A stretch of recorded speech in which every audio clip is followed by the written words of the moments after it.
Welcome everyone to the channel once again. Today we have the 400 Elo Tournament, so an exclusive tournament for just the people above 400 Elo, and so the best player basically right now on BGA.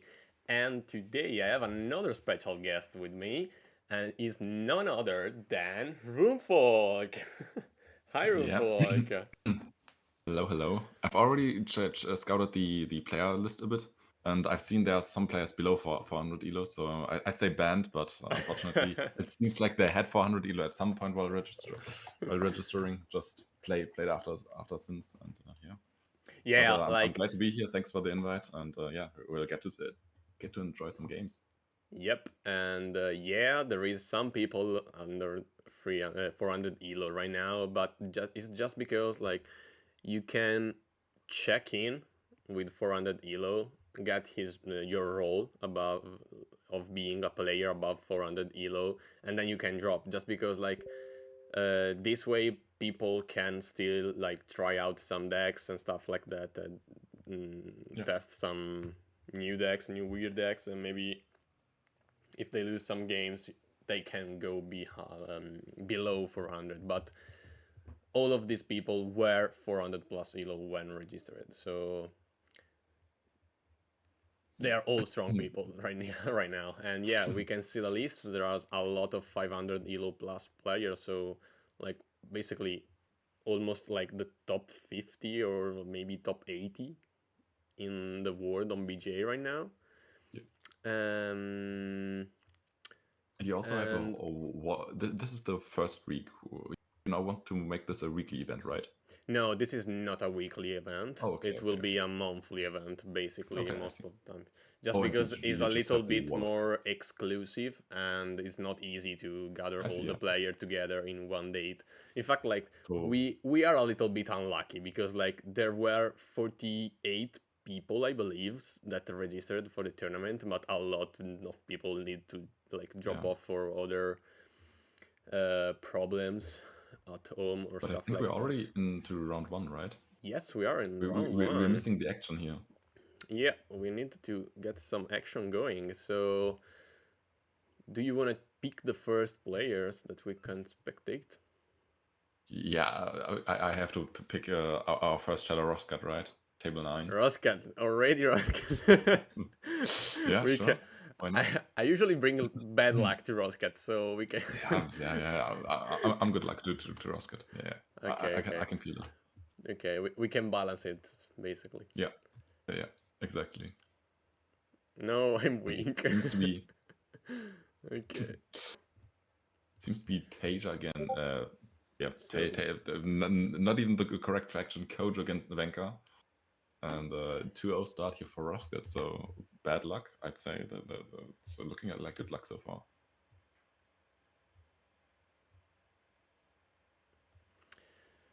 yeah, Roscat is playing Kojo. I actually didn't even know it. Yeah, and there's that, interestingly enough, to me, common Leviathan spotter. I'm used to seeing this card as rare, just the 3-2 stat line is so good on the rare.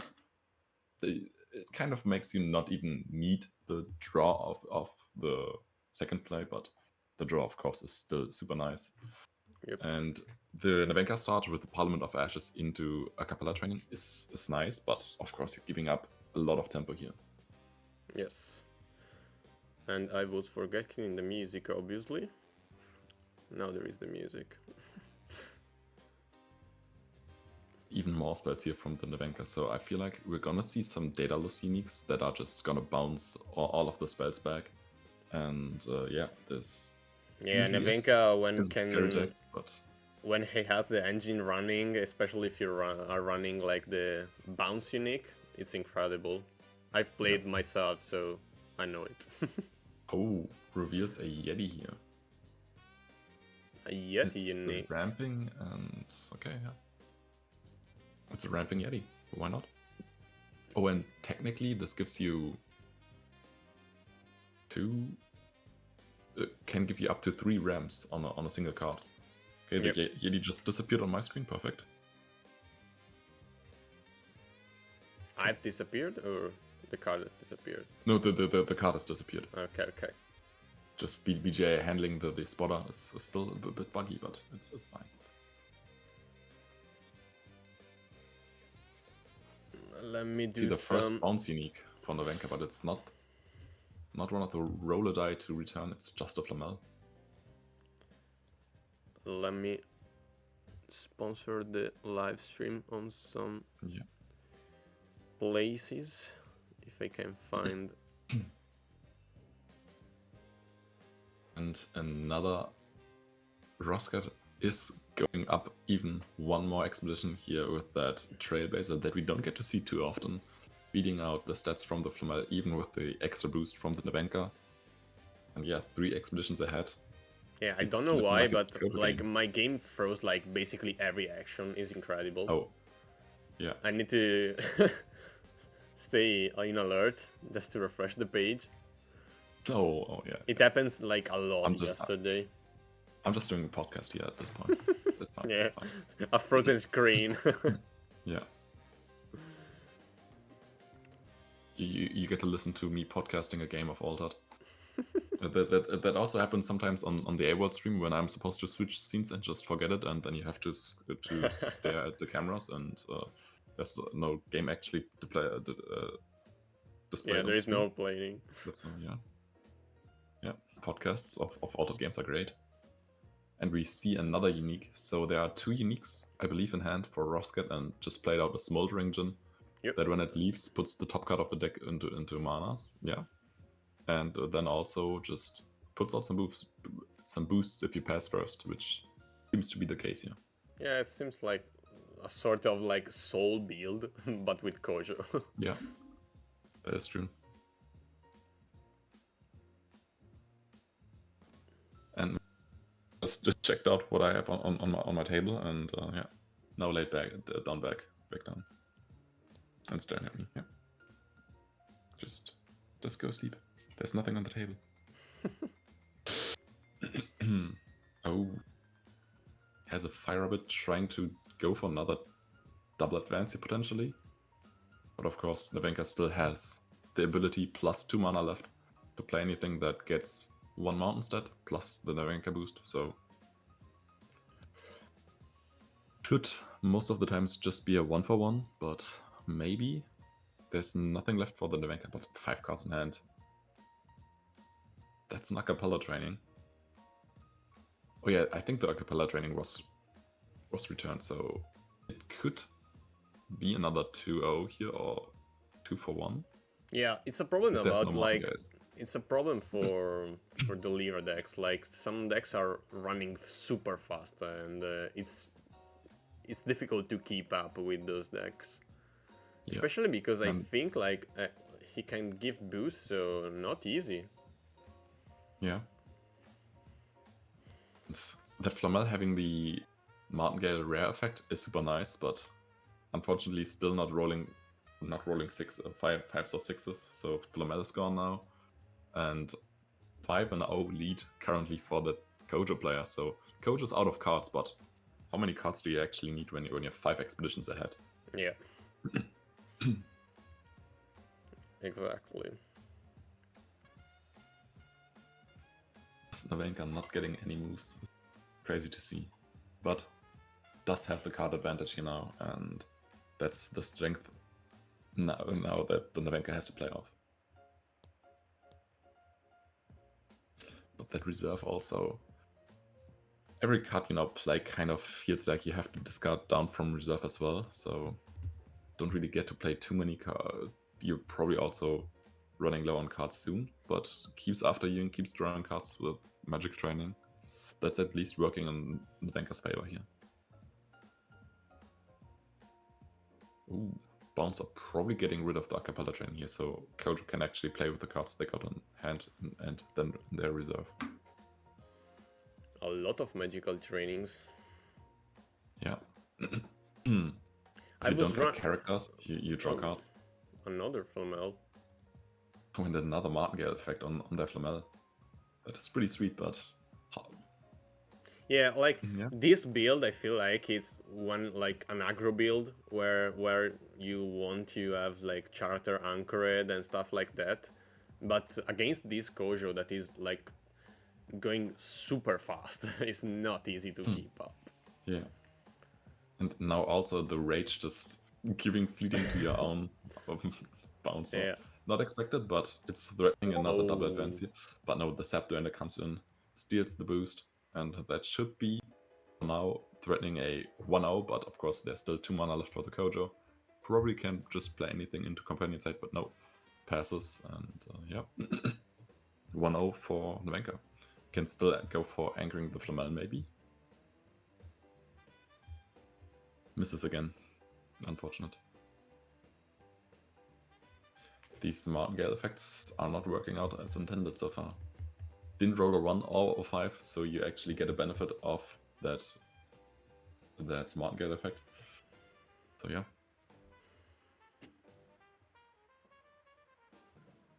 So we are seeing like the first real advancement for Nevenka.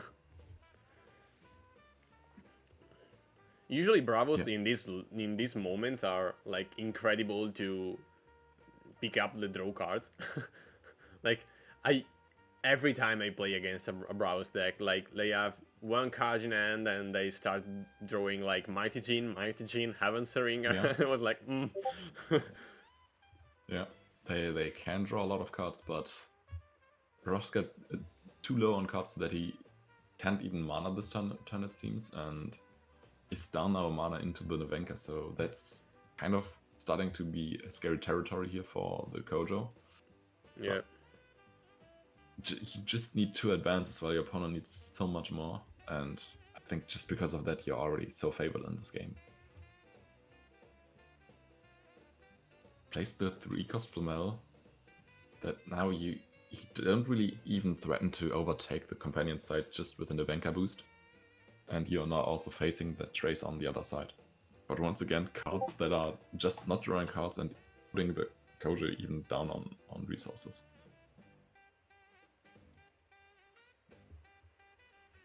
Keeps playing magical trainings. Just draw cards and after you. All you gotta do. At some points, yeah, you will have resource and your opponent not. But at the same time, like, it's a risk because, like, the Buddha is such a strong, like, character for free. Yeah, and if you coming out here. Oh. If you start having, like, just one expedition between winning and losing, it's tough. Really tough. Yeah.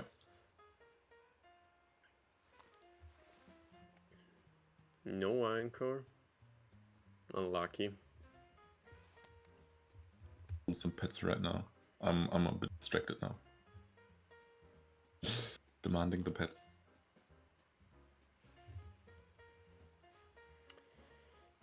And I really hope that there's a 4-cost character in hand here for Rosket, otherwise you don't really even get spotter value. And yeah, it's rough if you just don't have the cards. And you're staring down these 6 cards in hand here for that Nevenka, which is super scary. Again, passes on manaing. Yeah, I don't know about like passing on mana here, just because like you can let your opponent have like the two expedition eventually to stack some mana and gather card, like basically pass, and that's about it. But at the same time, the Heaven's Ringer coming clutch, especially with the right biome. Yeah, and now there could technically still be a 4-cost character. It's not really threatening both expeditions, but okay, is there another 2-cost? I mean, like actually there is just 0 on grass on the companion side at the moment, so okay, already the pass. Yeah, that's what I was thinking about. Like, there was no need to not putting a card on mana. I feel like. Nevenka even rolls, that's optimistic. Gets the anchor. Yeah, the anchor is really strong now. Even though, like, it doesn't have the grass, so... Yeah. Buddha's still scary here, but...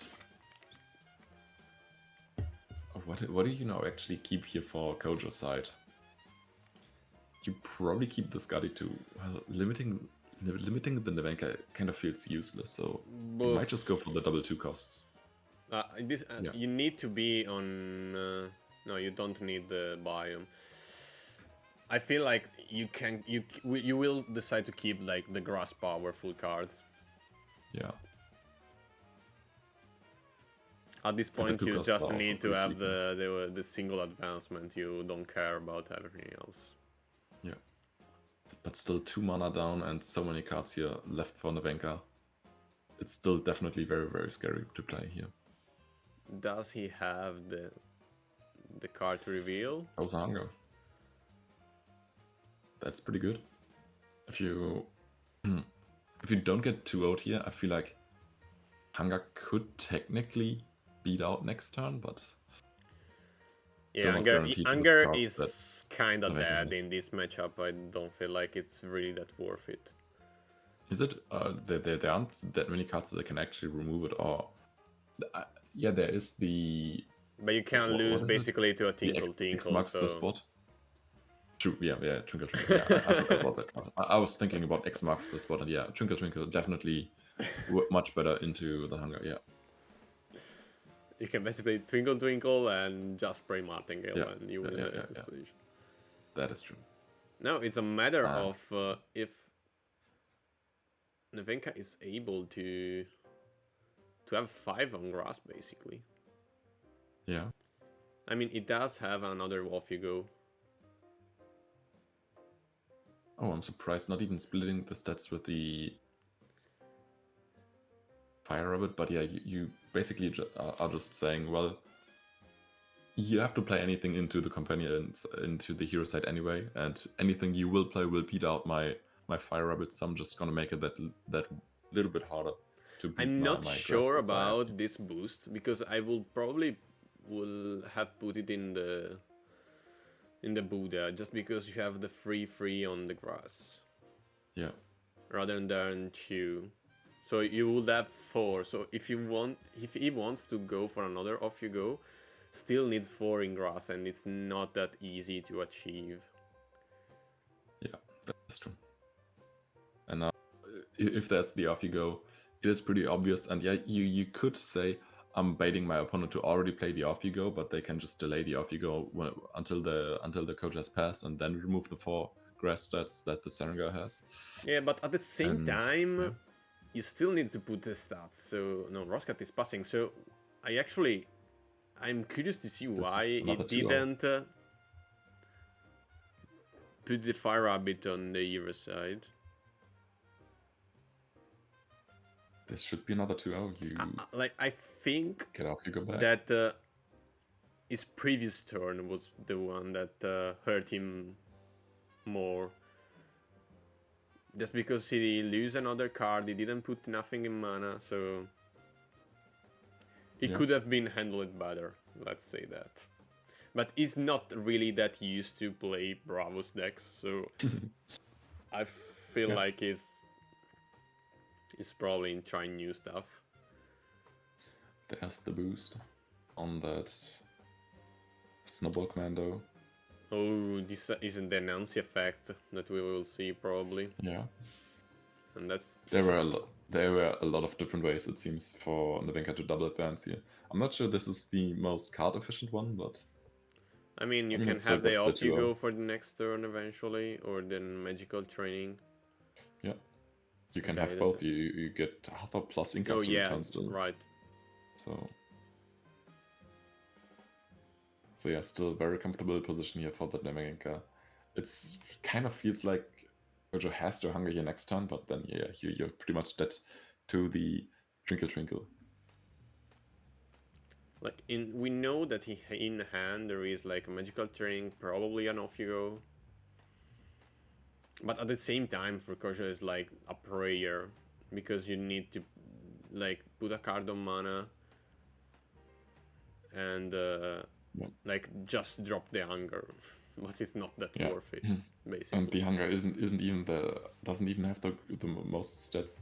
It should currently just be a 6/6/6 Hunger, so that's not even that scary. Yeah, exactly.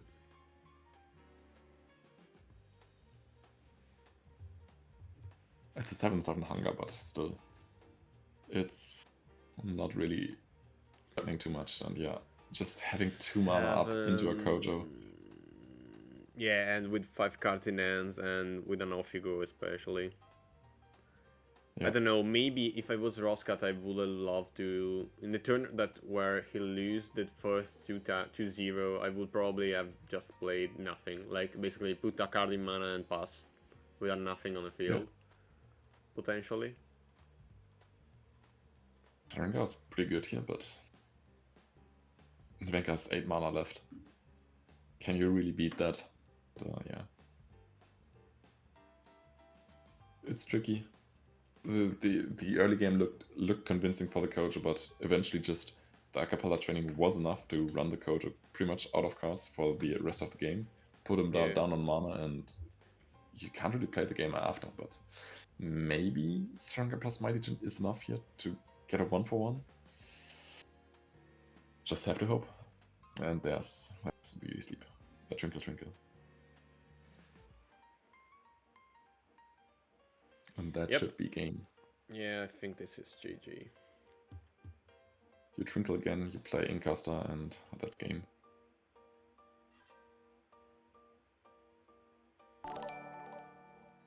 Nothing to do. We get the admission here in chat as well. So unfortunate, but card disadvantage too strong.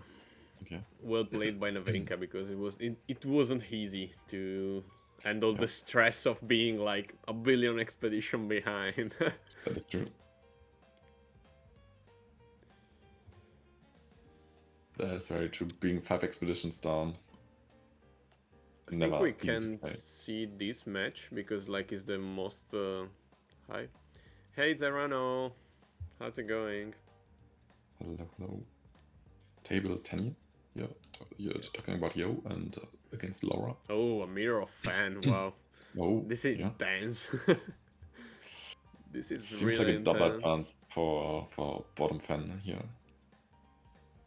But Yo has switched to Fen recently and has been mostly playing Fen. From what I've seen, first when starting Altered, I think Yo was mostly on Afanas, and I don't really remember anything else he played. But since returning to Altered, he played the Traced in Milan. Okay. Because I played against him. I think it was like around 6 or 7, and I played against him. A nice guy. Yeah, I won. Okay, right. With Sierra. Yes, Sierra to Trace should be a good matchup, right? Yeah, usually yes. I've beat all the tries I faced, like, so yeah. It the Sierra Trace matchup should now be a little bit more difficult with the Reef, but before. I mean, like, mostly because of the boom, I think. If it's played, because beforehand, like, there wasn't that many removals played by Traced, so it was easier. But at the same time, like, Sierra is super aggro at the start against Traced, and so it's not that easy for Traced to come back, especially with the, like, if Sierra has the right cards and the strong uniques. So yeah, Sierra is strong, but at the same time it's actually really difficult to play, because like you're relying a lot of on Ive, and if you don't draw it, you need to have like a really strong deck anyway, because Ive like gives you the free wins. But yeah. And here in this match, it feels like it's now just an after you battle. Who gets to after you more? And I think the screen is just stuck at some point. And the time is not running, so yeah. Yeah. It seems like this is now just an after you off. Whoever can after you more, and I mean at the same times, yeah, he's behind in expedition, so not easy. Yeah. Yeah. By the way, Roscat asks you what is your opinion on the new stretch goals? I haven't really looked into it yet. Today, Wasn't there like they had the option for unique boosters, digital unique boosters or something yeah, like that? won. That would have been It cool. won like the one unique on the box. So we Yeah. have already unlocked this one unique per box. Okay. Yeah. I mean that's nice, right? But There is an these unique incredible boosters. Anansi, but at the same time there is Twinkle Twinkle. I don't think like. Yeah. It seems very difficult to, especially if you're forced to block both expeditions as a fan and just staying after you off. It is so difficult to play. Yeah, and now we will probably see another discount goes to the reserve. Yep. Yes. So So effectively 6 more mana here for Laura and just 3 more. Oh no, actually still 4 more for Yo, but still, this looks rough. and Pupiet, hi, welcome to the show. Yeah, all the players here now. We are basically watching like a 12 card turn each. Yeah. It's great. Yeah, this was like my top 16 matchup basically on the last chance qualifier where I had like probably 90 cards in hand, 19 cards in hand. Yeah, why not? Yeah, sounds good. Against a fan, and we were watching each other giving like after you, after you. Yeah, it sounds about right to me. Yeah. Hey yo, so many new people typing in the chat. Welcome. And Laura doesn't really need to do anything, just needs to sleep anything or remove anything that goes into the companion state as long as the alloy here isn't slept. Yeah. And yeah, you don't even need to play characters because you have that one that's already threatening to take the expedition here. Yeah, I'm almost curious to know why Anansi wasn't played on the hero side. Yeah. Oh, still gets the Twinkle Twinkle here. Just So because now like so what difficult? He you still have 5 can mana left. potentially don't play other characters and have the counter for the next turn on Anansi against that Aloe, especially. But yeah, there is basically 5 mana left for Laura and 2 for Yo, so Yeah. I think this is basically over.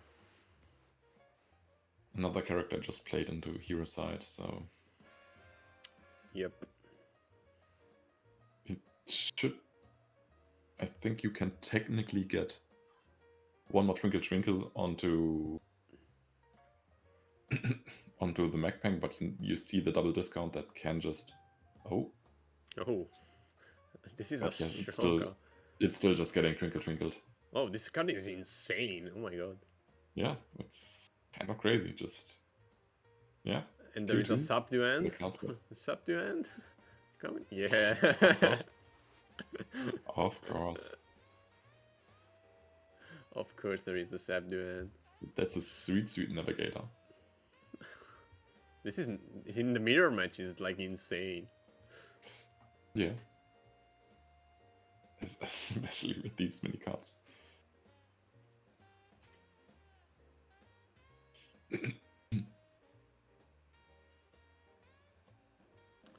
By the way, like Roscat has a request for you for the next singleton. I actually don't know what it is because like it just typed that he has a request for you. Yeah. No, we don't know. What's the request. Yeah, you need to guess what is the request. Yesterday before the singleton, I prepared like 5 different decks, and what was then like, well, I don't know what to play. Was scouting a bit of the I got a buy in round 1, so I was scouting a bit of the other decks. I think I saw two other Akasha players in total. Yeah. And a lot of Bravos, a few Sigismars, and I saw a lot of the Sigismars losing to the Bravos decks early on, and I was like, well, probably I was preparing Basira, Sigismar and Varu as well, and I ended up classic. just I didn't want to go Sigismar because Sigismar's boring, right? But Basira, I was considering, but I was like, well, Akasha is kind of my deck, so and And it's it paid off. I think Akasha into Bravos is fine. Into Sigismar, it's very difficult. Also into Trace, it's very difficult. But I thought it had a good shot into Bravos, so I went with it, and yeah, it performed well. So yeah, Yeah, can't complain. 5-0. One of Yeah. the first winner, basically. Yeah, the scariest matchup was actually round 4 against Quagan on Traced. That Yeah. was the scariest one. And Roscat told me that he sent you the request on Discord. Oh, okay.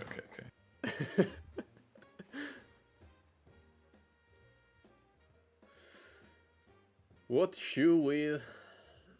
What... And it's of course a Varu deck. Of course, yeah. Who are we watching? I decided last round, so it's your turn, right?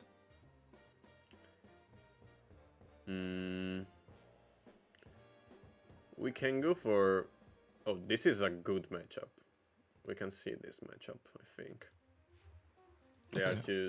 They are really strong players. Quickoro against Pupiet, known for his loops and stuff. So we'll see what he's bringing. I do have one pretty sweet Basira unique that I played on, I think it's just an AWOL. And here it is. When a card goes from your hand to reserve, spam a blast bag. I played one of my sweet Basira uniques on AWOL or something, and I think 1 or 2 months later, Quicker messaged me on Discord. I never posted that card anywhere, and they asked me if I sold my Basira unique, and I was like, no, I added on the marketplace for a short moment, but I actually want to play it myself. And yeah, that was pretty funny because I think the only way that they could have figured out that it was mine was that it was on 39 cards. Yeah, probably yes. But yeah, we already have the other power here in the reserve for Pupiet. I think they are running 2 orders and 1 Salvager unique, which is pretty sweet. And yeah, there's gonna be a lot of brass bucks, but without the 2 otters, Lyra Bastion, without the Lyra Bastion, it's a bit hard to get the resupply chain going. But of course, even without a chain, they are already putting out a lot of brass bucks. Yeah, it's kind of sad seeing that one of the otter is used for just advancing and try to stay alive in this situation, but Paju can put the Iroid down and Iroid can sacrifice itself, so some stuff will be done for sure. Is this a pass from Quickoro? No, okay, it was just like the... Okay. They're still deciding on where to put the brass buck, and yeah, it's just matching the order. But yeah, both expeditions, here being in forest and the order being weak on forest, is a bit rough here. So that technically means that any card played along the Ultron teammate is... Oh, this hurts. This hurts a lot. Yeah. I mean, any 1-cost character here, but... I don't know. But surely you wanted to, like, use something else. Oh, Restocking station, it's nice. Feels nice. Not, but not at the optimal, same... but at least you can preserve at least you get to keep your order. Yeah. Even though the Acolyte will be, like, coming on time for Quickoro. And also can this time play the teammate alongside it. So has 2 plays, and yeah, you are very forced to play, I think most of the time, 2 cards, because it's difficult to... You can also just play... You can rush the Acolyte with the teammate, and it's a 3/3/2 as well. And Traced beating a 3/3/2 with just 1 card I think that's pretty difficult. But at least if you have a Frankenstein from hand here, it's matching that. But yeah, you probably but have to spend 2 cards here to match the teammate. Yeah, but at the same time, yeah, like losing cards is not that great. We will see what will happen.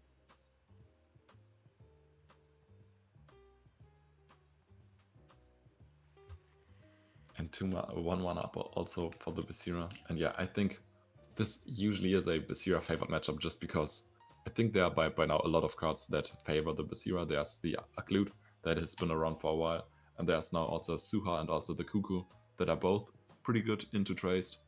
The Cuckoo not as good into the orders, of course, since they are the two stats per Berserk are of course better than the 1 boost for the Cuckoo, but at least in the regular Trace matchup, those are pretty good. This is not like an easy matchup for Trace. Usually you need to stay like alive in the first couple of days, like maybe trading lines or not like letting your opponent go 2-0 basically on you, and you have like a middle game where you are over Basira with Traced. But yeah, it all depends on usually the 7 mana, and yeah, we can see it's actually very sweet here. This is really strong. Cloud of Chronicler. Not bad at all. And now, we can see Popayat cooking his deck. He's very well known to play a deck like this, so can now start popping off with the orders. And I think it's like the first time that I'm watching him play. Okay. Like I know, I've definitely been. I know that he's playing this stuff because I always scout his list on like 39 cards when I see them. But I've got to see Poppy a lot of times during our AQZ events, and it's fantastic. Yeah, he's a really strong player, and his otters are amazing. Yeah. Oh, we were while staying in Paris on the Monday, we got to play with some of me and Freeloader got to play Cube with some of the Americans, and there was also I'm forgetting the name, Psychos from Quebec. Okay. And he's in a local scene together with Kaifu, and Kaifu is also pretty known for these other uniques. And they were talking to some of the game designers, and they ended up saying that these other uniques are mid-fair on the scale, on their internal scale on how strong uniques are. And he was like, those are mid-fair.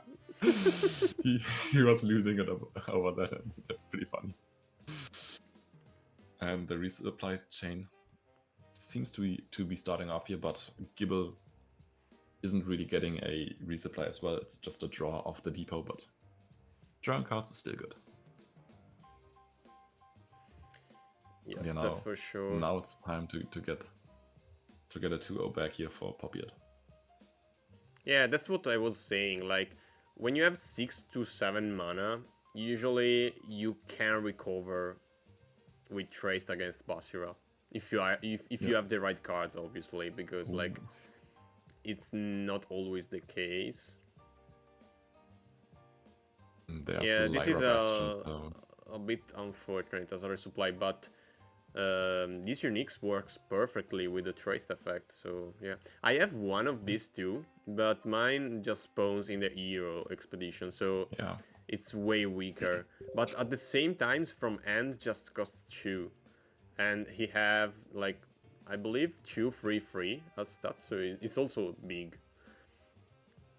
But yeah, not enough, definitely.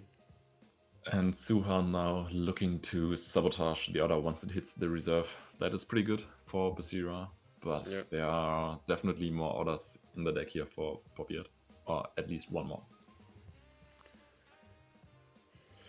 And Gibble just gets to draw a card. Hey yo, Chile! As well. We're doing fine. Watching some good players. And what about you? I was watching the interview that they had with Rinku. I also saw yours, but I haven't finished either of these videos yet. Yeah, And, they and I are saw long. Rinku had a lot of interviews. He had one with you, with Hero Sky Scartha, and also with the Blue.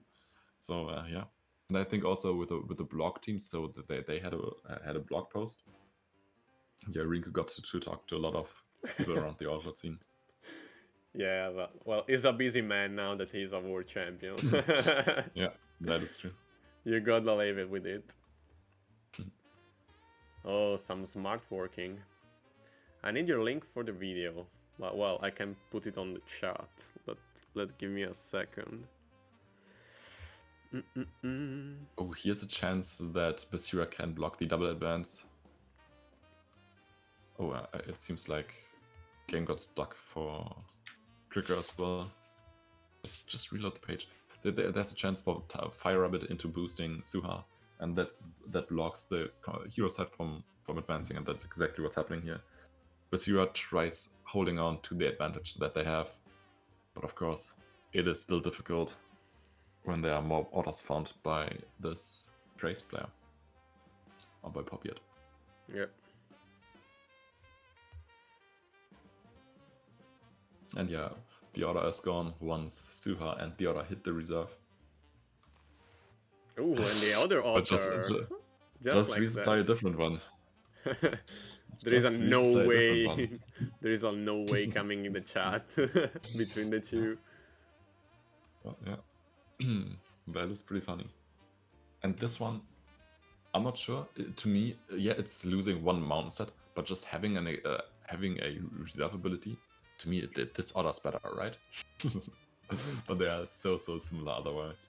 I mean, I think the only difference is, like, see, yeah, you can have, like, you have one less in the earth to get the reserve effect. I mean, it can come up, but why with this deck you would choose to use the effect from reserve rather than spamming it's more flexible, right? That needs to be better. And the opponent isn't in mountain anyway, so it's fine, right? Just flip the two expeditions where your opponent isn't in mountain, and then it's better, right?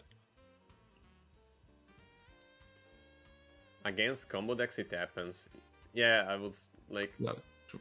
It could be, yeah, you can stop them to go nuts, basically, and you still have a really solid deck in Trace, so it can happen, yeah. But these orders that just have target expedition are so much better than the ones that have a specific expedition where they put the breast box in, and these are just crazy. I mean, for example, in this case, like using the otter effect on that Suha in the reserve would be amazing. Too OP. Yeah, exactly. Yeah, just you can't sabotage me if I exhaust you first. Yeah, exactly. What if he has helping hand in hand? Yeah, true. And the order is gone as well. Might as well just use the support. But if there's an Aklup first play here, that might be difficult to deal with here for. I mean, like with 7 mana, I mean, I don't actually know the list from Popoite, so I can't tell, but Aklut in this position is probably not that insane. Like, it is just because there is that unique on the reserve, but like, in other circumstances, it's not like amazing, because you tap out basically almost your mana, but I don't know. Yeah, that's true. And also not having ramp in the matchup. When you see this engine going for a Traced, it's still difficult. Yeah. Suha first play, so we will see this order being played here most likely. And yeah, just start the resupply combo or chain or whatever, how many cards will go into reserve here now.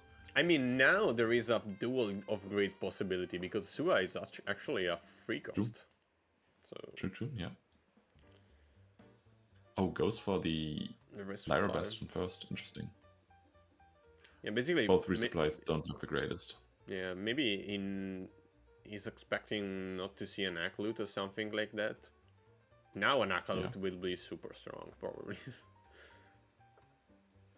Maybe now starts playing around the Duel of Grid, as you mentioned. Just 3 more cards left here for Basira. But if you're playing around that, you're also kind of giving up your order. Oh, and there's the Aklut. Okay. So mind games from Qwetzz. Yeah. That's that's a skill from a high level player. Yeah. And it is actually quite high in Elo Qwetzz. Like almost 600. Wow. Yesterday I made a similar mind game to my opponent. And my opponent was on 1 card in hand and I had a Baku in hand. And they had no card in reserve, but they had a mess with 3 counters. And I was making the gamble that they will just use the mess first, play the card they resupply of the mess, and then be left with 1 card in hand. And I just Baku that card, and it worked out. Insane. That was such a gamble, but yeah, it worked out.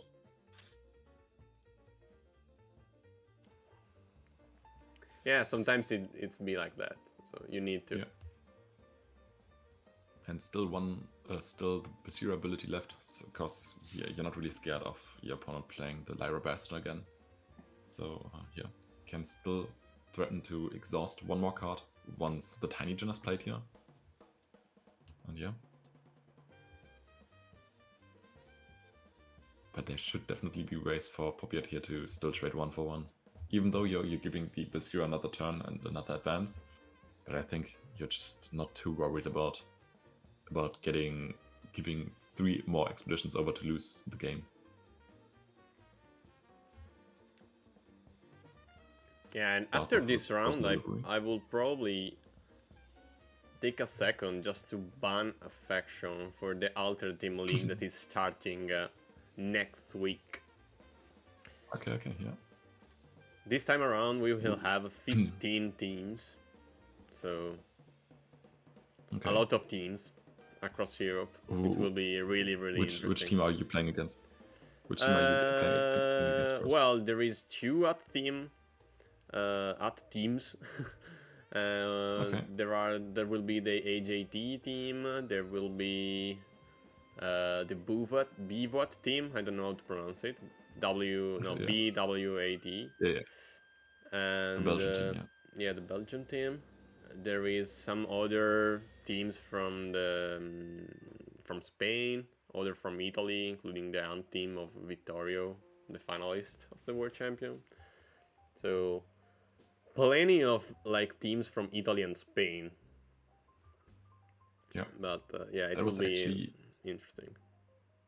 It was actually pretty sweet here by Popiat. They put a card into reserve that the Basira wants to exhaust, and then only getting 1 boost onto the hero side, and then still having the card that actually advances into that. And sweet decision making here by Popiat.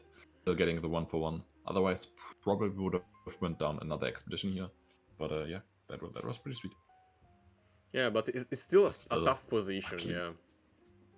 Because the Aklut is still there, and it can be boosted multiple times, so that's tough. Yeah, but probably you still have to first play this order here.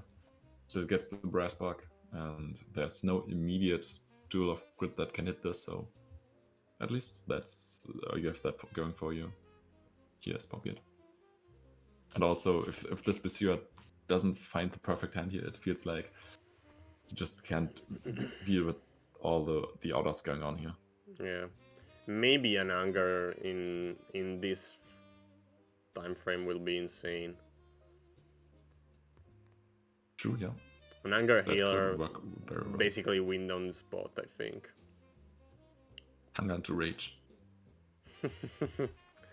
2 cards in hand, anger plus rage. Yeah. GG. Yeah. Hunger is just such how you play. Yeah, hunger is such a pain for the Axiom decks. Like you already have like a shitty matchup, and on top of that, like when you are trying to come I bought back, a you got it with anger usually. I bought a very, very sweet hunger unique today. It's unfortunately a 9-cost hunger, but it has a secondary on-play effect that when your reserve is empty, target opponent discards a card from their hand. So from Yeah, Izmir, an and, Izmir yeah, one. yeah. I say that's a pretty sweet hunger. Yeah, definitely. It's a word. It's a more expensive Kurakami, but it has a better effect. Yeah. And Kurakami is recently becoming one of my most favorite cards. Just so flexible. Yeah, like no You one can do so expects many that things. card because like Yeah, it flies so under the radar because it's not from a set, so yeah. you don't expect it. Like every And time I I'm see it kind. play, I'm like, oh, there is that card too in Altered. Yeah, and it's the oldest version of Kurakami. That one just looks much weaker, and also I'm really happy that the second Tumult card that came out wasn't actually a Orders card, since that card in Orders would have been the best. And, yeah, I actually don't even know what the card is. it's The second it's one. the Outpost. It's a permanent that you usually have on your support abilities that were released in Ruthless from the maze. You have a limit, and it removes that limit. So you basically for orders you could have, whenever a character joined your expeditions, all of your support abilities in reserve would have gotten a boost, and that would have just scaled so much. And yeah, that's why it's good that that card isn't in orders. Yeah.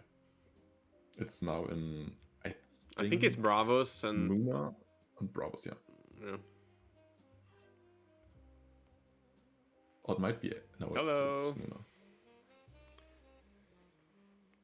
Good evening or And I don't know. more orders going on. Good afternoon. It depends on where are you on the board. Gets hits all the resupplies, gets all the brass bucks. This is a good trace game. Love to see it. More Yeah, brass bucks. you More specifically need these uniques. Yeah. Because like you need to have the target expedition effect. If you don't have the target expedition effect, these get a lot weaker. But actually, you can still just dig through your deck, find a second order, play that.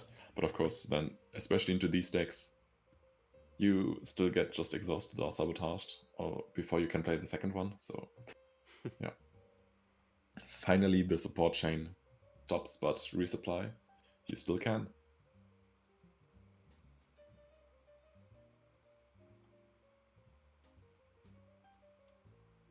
Oh, yeah, you can even resupply even more. Why not?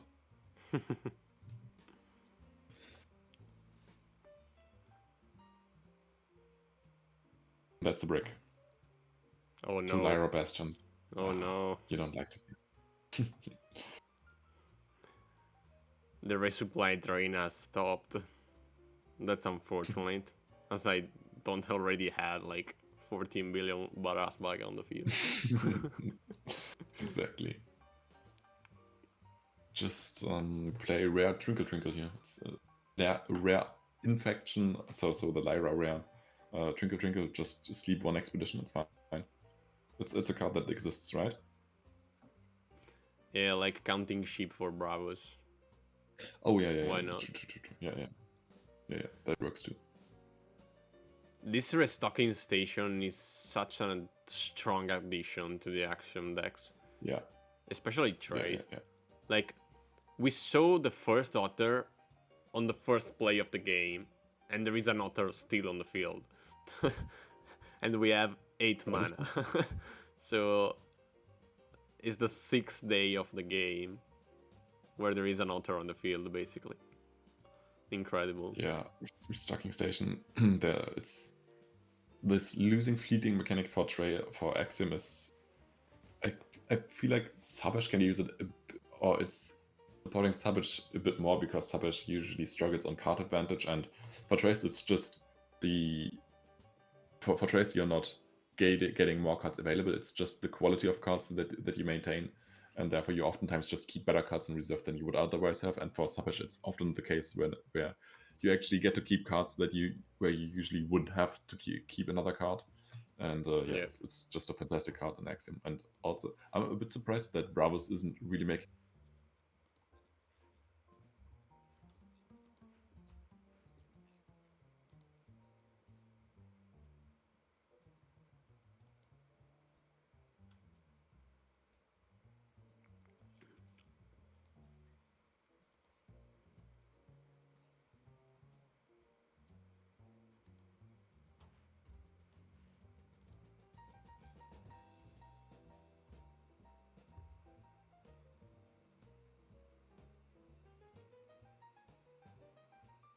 I feel like this is the Chiron that we had.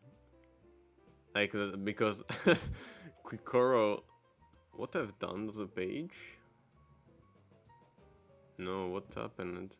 Okay, sorry, I moved the... Oops. Oopsie. I moved the scene because I have the shortcut. I always forgot that my keys of the scene are on the numbers.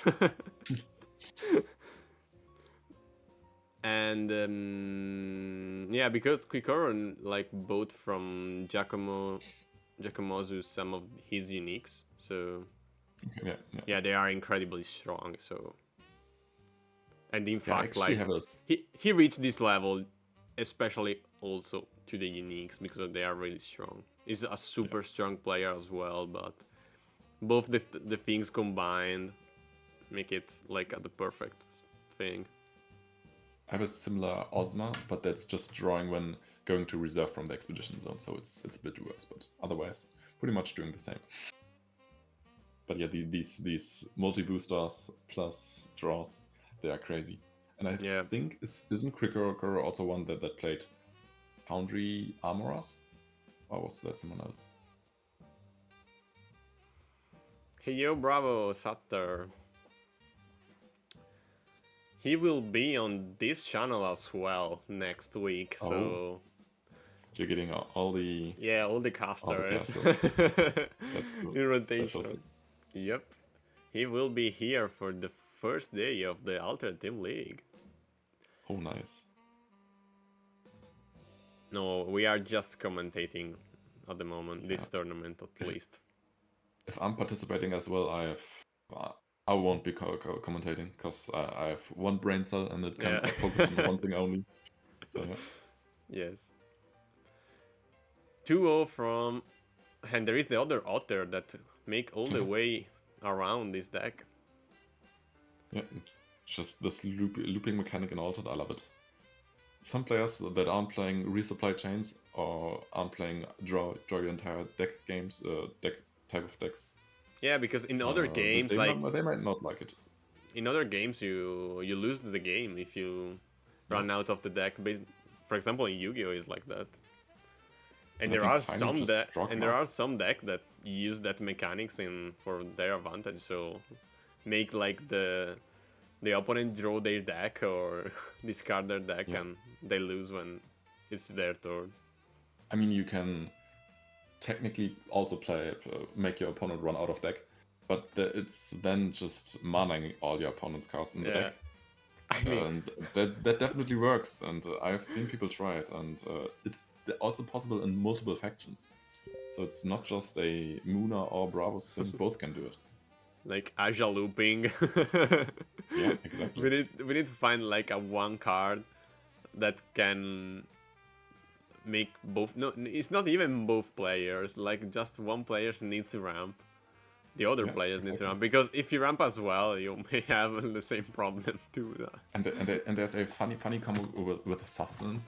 You just have one card in your deck, and it's sustenance. You can play sustenance. You draw your sustenance. Your opponent manas a card. You play sustenance. Your opponent manas a card. You draw your sustenance, and that goes on as long as you want, and as long as your opponent still has cards in their deck. So, there are some funny combos that AKZ might have been cooking with, and yeah. I mean, now we will see basically some otters spamming brass bag all around the place. And feel like they might just be a little bit stronger than this current unique here and getting more stats. And yeah, also now playing the Salvager gives you 4 brass bucks distributed This anywhere. is And, insane. yeah. This Salvager is insane. What the fuck? Yeah. It is very strong, yeah. And Kricker also just saying fun deck. Can't really do anything here. And maximum tournament time reached as well. And yeah, I mean, the game was over anyway. Yeah. So yeah. GG. But we're just deciding on games that are going to... Oh, there is that the are lasting round the 3 longest. already round 3, Yeah. so it was kind of long. Well, Yeah. I'll take a second just to ban the first faction for the Altered Team League. Yeah. So let me pop up this on the screen the roulette. And I'm currently looking at table 1 here. Yeah, It's okay. Totoma. One of the other players you're banning with a spin the wheel. That's great. Okay, so here Totoma's... there are the 6 faction, and I'm going to roll the wheel to see which will be the first faction banned for the Altered Team League starting next week.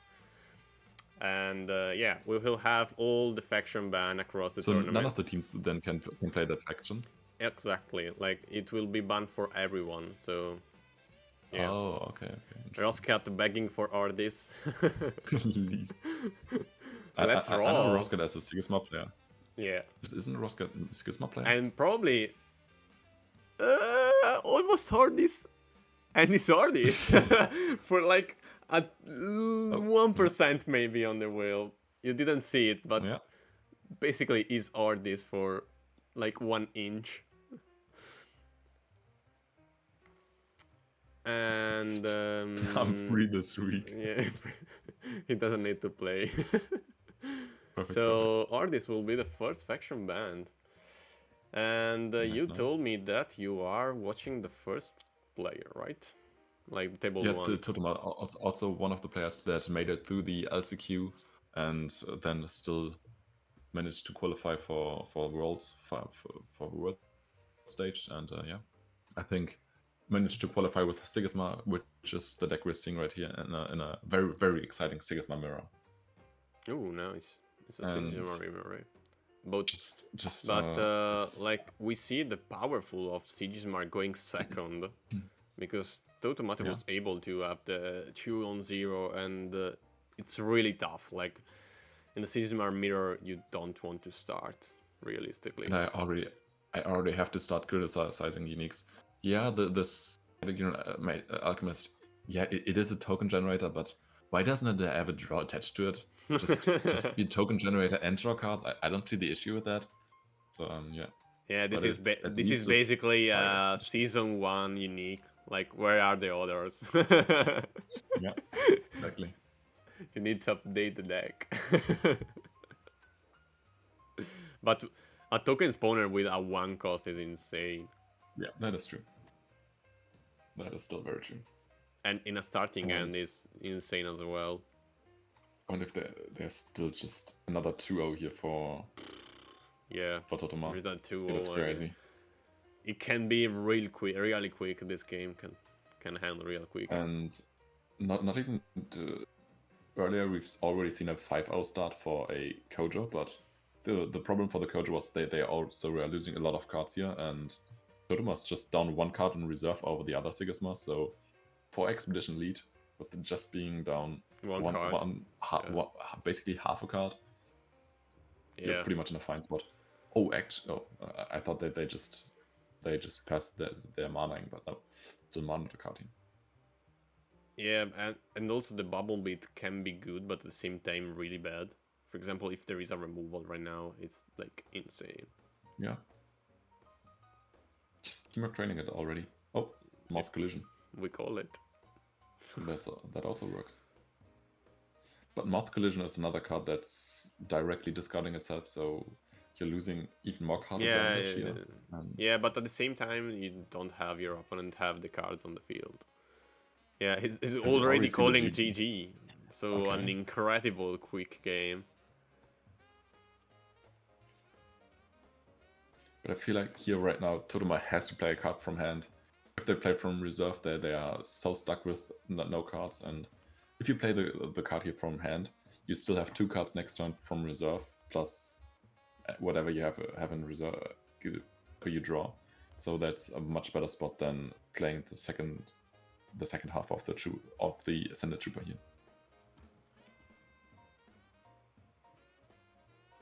And yeah,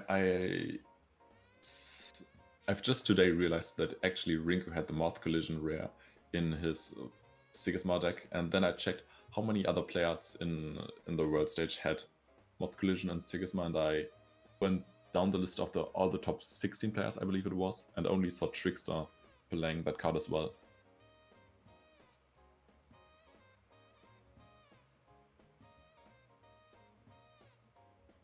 And we are once again on the Manang stage. Players making decisions, and yeah, double Trooper, you at least have a good curve, and just need 1 more 2-cost character, and you're kind of good to go. But these double rares 2/2 costs are of course a little bit better than your common troopers that you have here available for Totoma.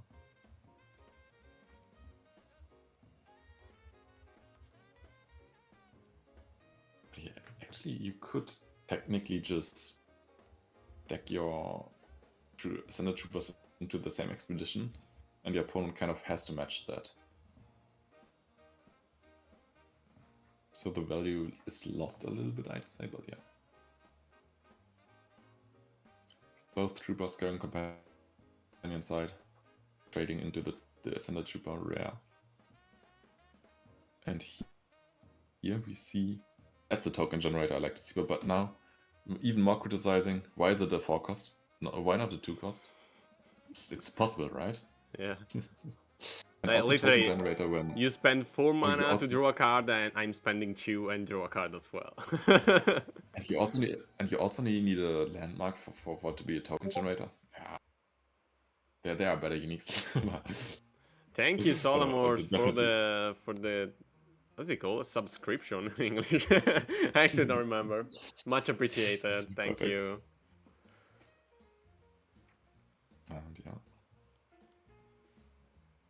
that is a more expensive rare Baba Yaga, right? Just 4-cost. Yeah. I mean, it's still drawing cards. And from reserve, it's getting you value with Skybound Odyssey. Yeah, that's true.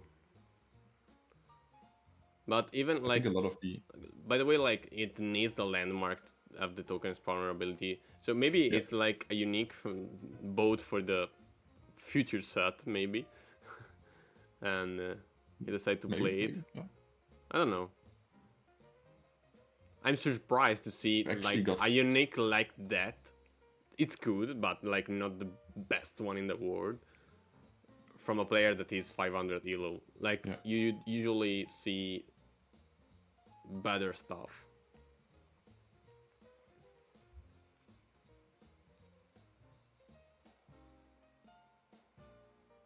I actually asked in my local group if they wanted to play Cube, and I actually got the response on if it's possible tomorrow from the store owner.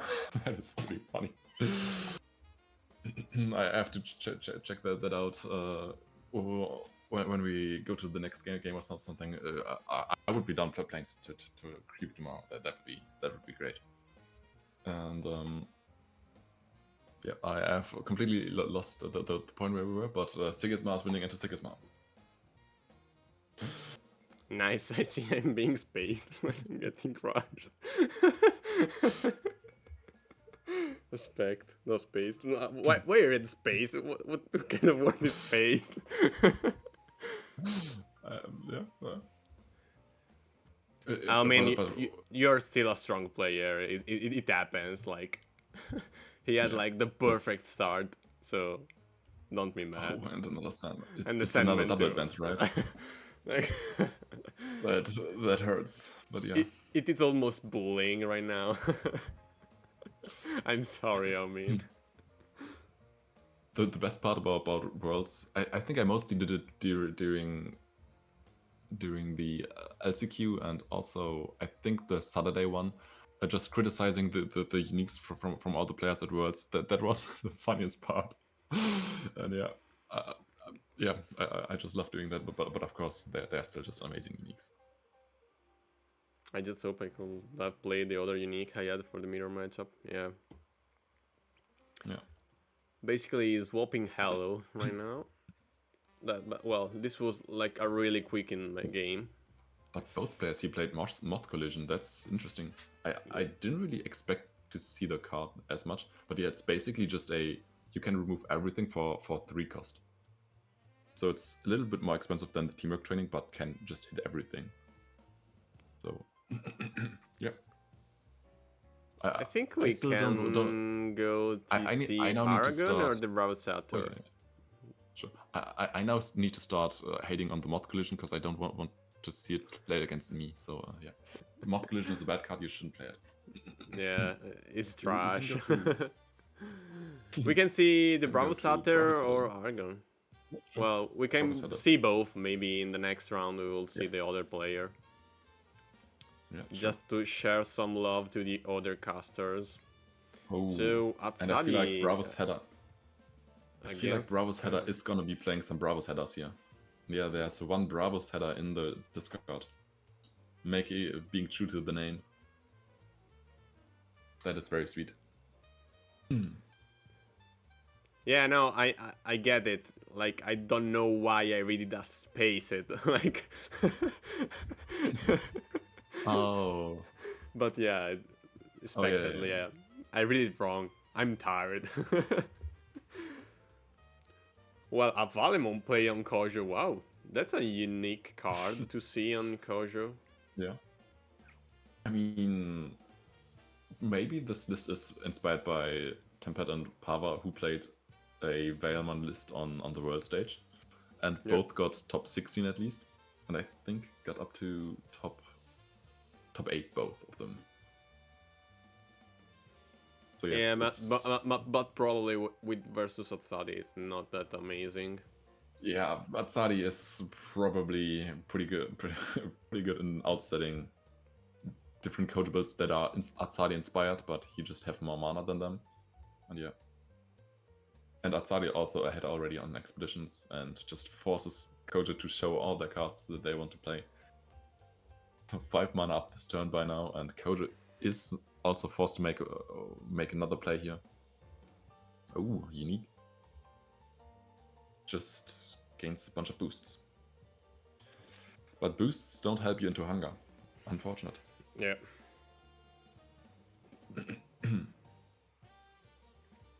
Yeah, just a charge effect plus fleeting for each fleeting character you control. That's sweet.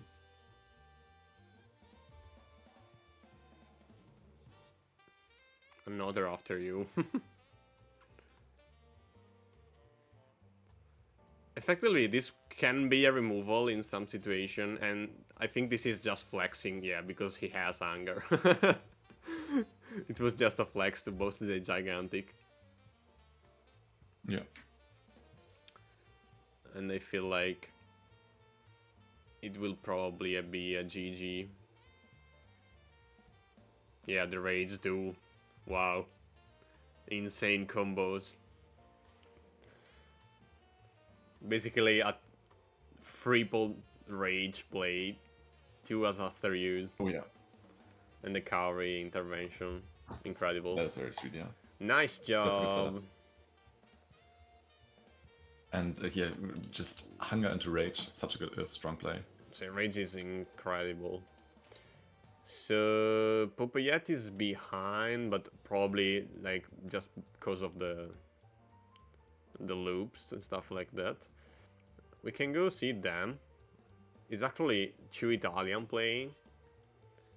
Yeah. It can be a sneak peek of the Altered Team League. And Garba is actually one of my teammates. So yeah. Okay. Nevenka. When you roll 1 more die, gain 1 boost and take back a card. So okay, this become big and just arrow effect bounce back cards. Gigantic top Three. 10 Oh, hunger, it's the nothing wrong here, yeah. yeah, tough 10. That sounds about right. Good luck removing. But actually, there are still cards like Blizzard that can technically remove it, but you need to be the correct faction for that.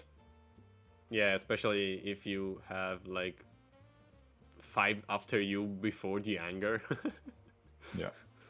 It actually Play it reminds me a with bit of the one of the LCQ games where a player had Blizzard in hand into 2 gigantic characters and would have just won if they played the Blizzard, but they didn't realize that the Blizzard would actually hit both of these gigantic characters no matter which expedition they targeted. And then they just passed with having the Blizzard in hand, and yeah, it was a bit tragic, Yeah. but the reaction was very, very sweet. Yeah, it was basically one of the meme about the War Champions. I saw it Yeah. all around. But it was a fantastic moment. Oh, and there's Well, a Requiem, but it's not and hitting anything here. I will also share, just because I didn't have the time to share it somewhere else, the beautiful moment that happened during the Singleton tournament yesterday. It was so funny to see. Just some crazy interaction Yeah. that can happen in the Singleton tournament.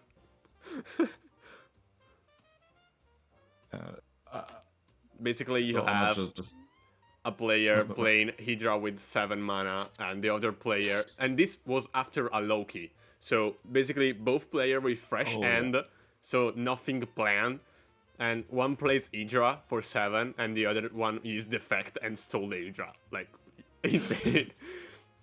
And there is a follow-up to that. Because the turn later, the Akasha player was behind, and he has the man in the maze, and he removed 8 boosts from the Hydra Canna. No, 9 boosts from the Hydra Canna, because there was the boost from Tasia, to basically Sakarabru the opponent and not lose the game on the spot. Insane. Yeah, it was so fun to watch that matchup. It was insane. We laughed so much with Pascalo. Yeah, that was a fantastic game to spectate. Yeah, Singleton tournament is amazing. Like, you see some random bullshit that never come up in such tournaments like this. And also the Elo difference was quite funny. There were a lot of 400 plus Elo players, but also some 100 Elo players. Yeah. I think that there were like 5 or 6 100 Elo players. Yeah, we saw as Lopez almost lose to like a 100 Elo player. Yeah. It would probably have lost like 100 Elo on a single game in that case. Yeah, it's sad because like top players, maybe if they are really interested in the Elo, don't want to play that kind of tournament just because of this. So I reported to like the dev of BGA and also from the Equinox team that this is a thing that probably we need to fix, just to have like friendly tournament where you don't lose Elo, so you have all the players around everywhere.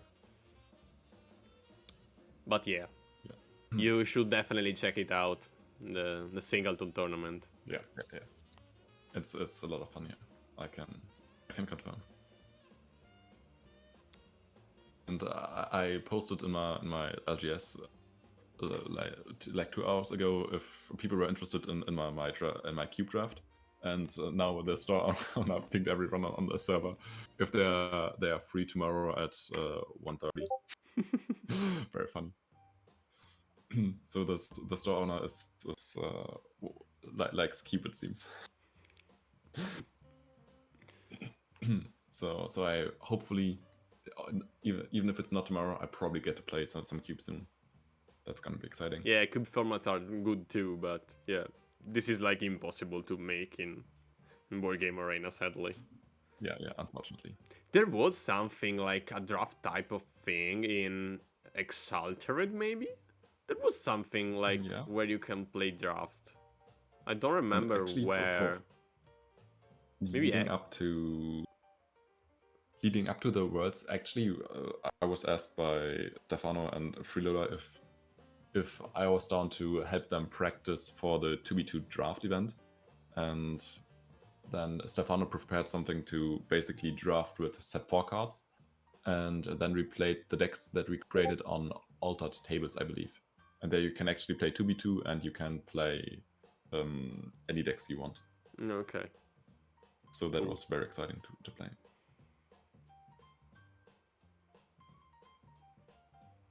And it seems currently Nevenka is trying to find a way to 1-for-1 here. The off you go is pretty sweet, but if you have no other character, you are kind of relying on the Nevenka role.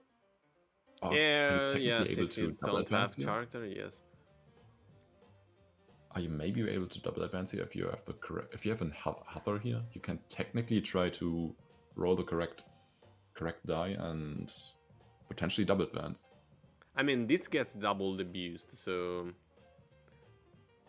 Oh yeah, it doesn't matter in this case, but yeah. My screen was stuck, never mind. Okay. I mean, you can even like roll the die on the other character eventually, because this gain 1 boost. So you can... No, if you off... But you need to off you go like one of these two to make it work. Yeah, you have to refresh it. It's the game has already continued. Sorry. So, yeah. I also didn't realize. No, it's still going because the time is running. It's deciding on which character use off you go.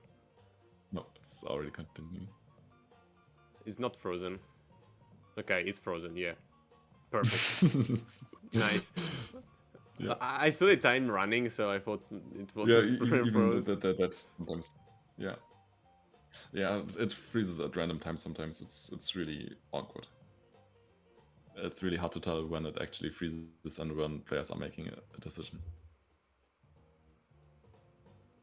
That is currently very annoying on playing on BGA, but trying to figure out what the bug actually is also very difficult. I think Cole said on the A-World stream that technically you are supposed to open tickets and saying the bug occurs, but I think if you do that, you can do that in every single game, so I'm not sure if that actually works, and yeah. Yeah, I mean, yes, the tournament is clearly not really that competitive, because, like, there is the skill level difference between players that matters, but obviously is a lot more randomic, so it's not a real competitive event. It's just like fun and refreshing, just to bring you some weird decks, weird combos, and surprise your opponent. I'm actually surprised, and I'm still waiting for an Nevenka in the singleton, because I want to see an Nevenka. I think it's good because like it's almost like a Tasia, because you have the boost. But yeah, it's also and a bit also more like risky. a siege is more, yeah, it's more risky, but like it can be really strong because like Lyra cards are good usually. So yeah. Probably technically the Nevenka effect. The Nevenka effect, I'd say, is technically a little bit stronger because it's if you actually get the boost, it's an after you compared to the Tasia boost. And but yeah, it's just rolling the one that is the difficult. That's the hard part about the Nevenka speaking ability. about rolling ones. There it is. By the way, there is Roscat saying that he quit the game. He doesn't want to play anymore. Oh no.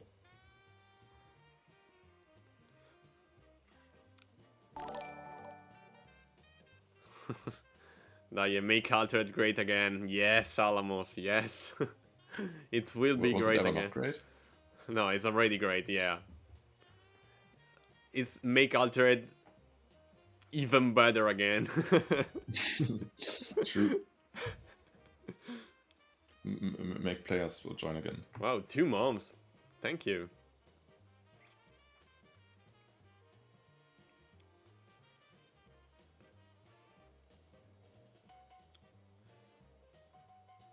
Now the big question is there Twinkle Twinkle here? I think is typed GG on chat, so I believe he doesn't have a response. Yeah. But also maybe they know that they have an unbeatable response with the Twinkle Twinkle, but yeah, I need to refresh just to hard to see if tell. something happened. Yeah. No, the boost is Yeah. still the But silent nothing word. happened yet. Not sure where to boost yet. Yep. Also, technically, Hathor plus a boost could win on hero side. I think there are a lot of 2-cost cards that could win for the Devenka, but if they just don't have it, that is difficult. Immediately really rolling for Devenka. Gets a Okay, this boost. is a boost, but not enough. It doesn't Nothing have else. nothing in hand, sadly. It's So unfortunate, but yeah, sometimes it do be like that. Basira takes it. GG Yeah. Garba. He's Garba is one of the latest addition to our team. The latest, Okay, the okay, nice. latest, I think. Yeah. But in the team league, he will play with some friend from his city. So Okay, three okay. of our player will play for the Genova team, the Zeno Altered. Are you are the players from your team all over Italy, or just also one city local? No, we are all over Italy basically. Okay, okay, okay. Like the closest to me, I believe, is like a 3 hour ride. I'm Okay, yeah, probably that's one of the how do you say it, like the most far away alone from the yeah, others. There is a yeah, I strong see. group around Turin, around Milan, and two guys. Roscat is from Naples, and another teammate as well. Yeah, Quigon is from Naples too, and there is another one from Sicily. Maybe okay, he's yeah. the further away. And Popiet's still playing, and also Aragon. What is up to that is still playing? Let's check it out. Let's go to Argon. What's that? And yeah, it's on Basira. Oh, That's a bit Komayato's playing expected to lane me, and we Dewey. see, Nice. yeah, and with an interesting acolyte unique. Spell bouncing on sacrificing. I haven't seen that effects too often, but yeah, it's decent for sure. Duel of Duel of Great. Grid gets rid of the acolyte. I feel like Linway should be able to find a 1-for-1 here. I mean, there is no Cost. Mo, so I don't actually know Yeah. what happened to the Mo. We missed it. Probably It was just got probably, sacrificed, right? yeah, I think so. Yeah. Triple double of grid, by the way. Wow. No, double. Okay. I thought this was a double of dual of grid. Ooh, beauty sleep. And just one card in hand for Argon. Yeah, and with the beauty sleep, you're Ooh, the probably... Suha, strong card to have right now. That is true, yeah. You're kind of forcing a beauty sleep, so your opponent needs beauty sleep plus disciple here, kind of. Oh, no, you get another exhaust here. Basically, So there's a one this cost. is reduced to Baba Yaga in hand or Yeah. nothing almost. Off you go. Okay. Off you go, still does it. So we None of have, these players now has cards in hand. yeah, we have an arena, a super interesting arena, because like basically all player needs to discard a lot of cards from reserve. But probably the double exhaust occlude should, Yeah. plus the draw of Osma should most I mean, likely be enough, but maybe. Maybe Not. technically these are really high cost spells, so you don't actually want to see them. Yeah. At dusk, if I have one more to draw card, yeah, Basira, it's in a good spot right now. He have the Acolyte, he's starting with a Saringar, more cards, yeah. Let's go. And also time trouble for Komasayu. True. It's definitely an important one in this. And yeah, when I see my opponent goes down on time, I'm actively playing slower, so my opponent just times out. Because I don't like slow playing, and well, if there's that feature that my opponent can actually just time out, I'm gonna play slow as well. So yeah. Just knowing how to win the games, even if it's on something like the clock. Yeah, it helps get up those wins, and yeah. Yeah, the time rules are something that are a lot talk about it in the community. Yeah. Usually you just need to play a little bit fast, but it's not for everyone, I guess. Like it's sometimes you need to think about what you need to do, and that's completely reasonable. Like I was in the interview with Rinku, he was talking about like this type of situation, and he was saying that like some moves needs to be like instantly, even in real life. Like you can't spend like 30 seconds to like set up the new day. Like this should be like a 5 to 10-second movement, basically, to tap out the mana, like restore the mana and draw 2 cards. And some players take their time even there, so they are technically wasting their time on such simple and random and useful action rather than having it in the important moment. Absolutely. And so Argon takes it. So we're not round 4. This is a real good week for the streamer playing the game. Yeah. Simo, i sorteggi live non è facile. I can do it in the end, probably. And And the last table, yeah, Poppy's still playing against a Rim Festival. Is a Rim Festival cut, Tonio? Yeah, they're playing against Rim Festival at the moment. Oh, wow. And they are even in Expedition, so wow. Yeah. Rin Festival pressure's just too strong. And Popular is losing on time at the moment.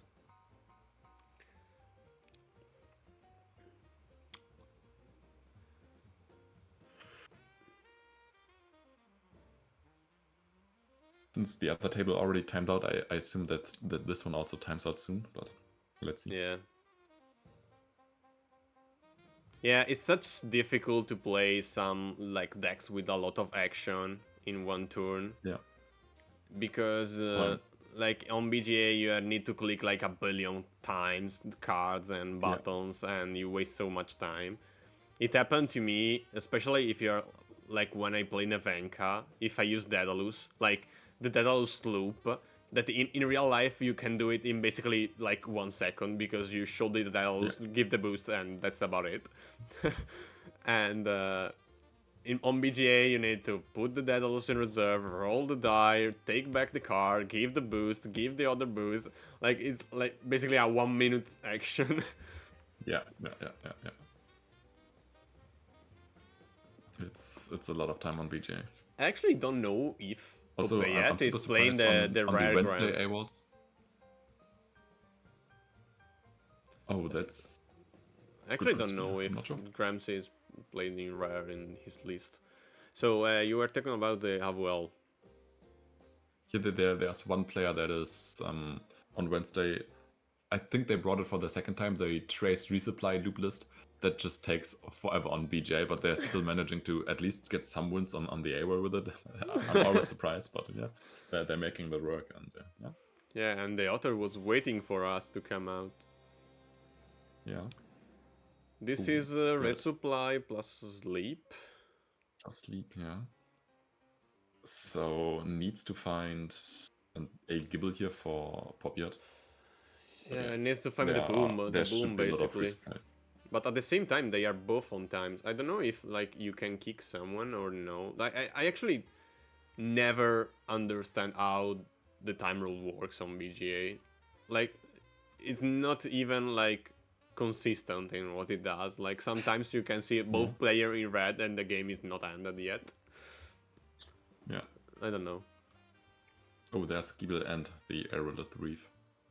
It's not, but I'm surprised. Like the Reef wasn't just like a win on the spot. Yeah, the Giebel can still activate the Reef here, so Oh yeah, right. you still get rid of. Yeah. You still get rid Right. of. Oh, it's kind of too early to activate the Giebel for the Reef. You kind of needed to. Yeah, the Esmeralda can just be played again here. Yeah. Oh, no, goes for. Yeah, okay, lost to time. No, sad. The time was too strong. Always sad to see this game hand like that, because Yep. I feel like And that Popeye had it. So yeah, yeah, exactly. it is what it And we, is. Sadly enough. and we still have 4 undefeated players, and I'm super surprised that Kimi Dog is currently undefeated, because I think they are Indonesian player. Yeah, And it's Indonesian. Yeah, I and I'm think we always queuing can. into them late at night, but I Yeah, haven't recognized them as a super strong player here, but the 3-0 making it so far, that's yeah, we super, can super go and solid. spectate him. Like, why not? Yeah, sure. Sure, yeah. And while we wait, as we reached 500 Elo, not 500 Elo, I'm talking about Elo right now, 500 members on our Discord, we are doing a giveaway. And we are gonna give away this playmat that is from the World Championship to one lucky winner. More info will come out for the giveaway, basically.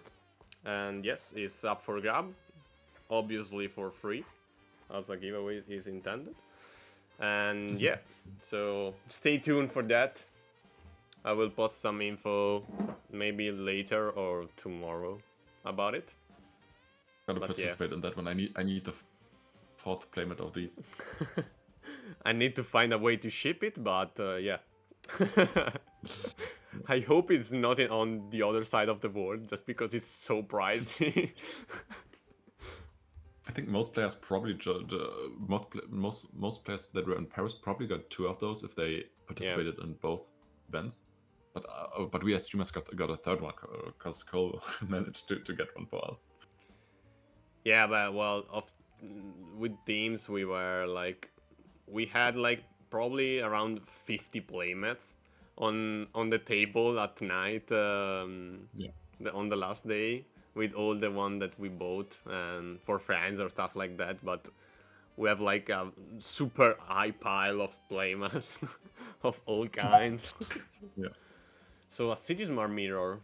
Yes, and Kimi Dog is Oh. Indonesian, and I forgot to put like the right. Okay, now you can see it.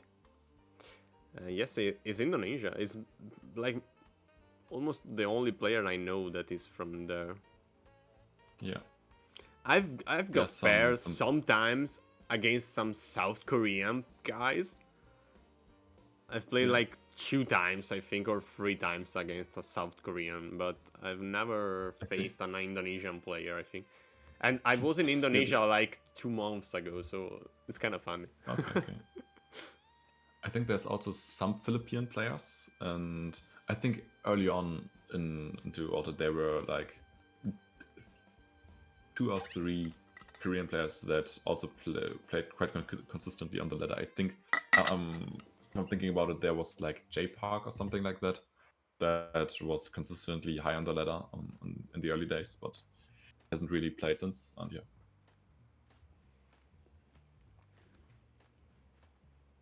And here still Sigismar. Totoma is ahead on cards, but pretty already behind on the expedition. But also just Audis Trooper, such a strong card. It's still threatening both of these expeditions here. Yep. I feel like you could technically just Thor on your hero side, so you trade into a trooper that goes there, and then beat out the pan that is currently on the companion side. Yeah, and my game froze, so I was like looking at nothing, obviously. Yeah. Yeah, we love that.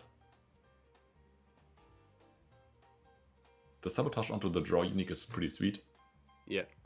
Just denying the cards, but you're already down on cards, so yeah.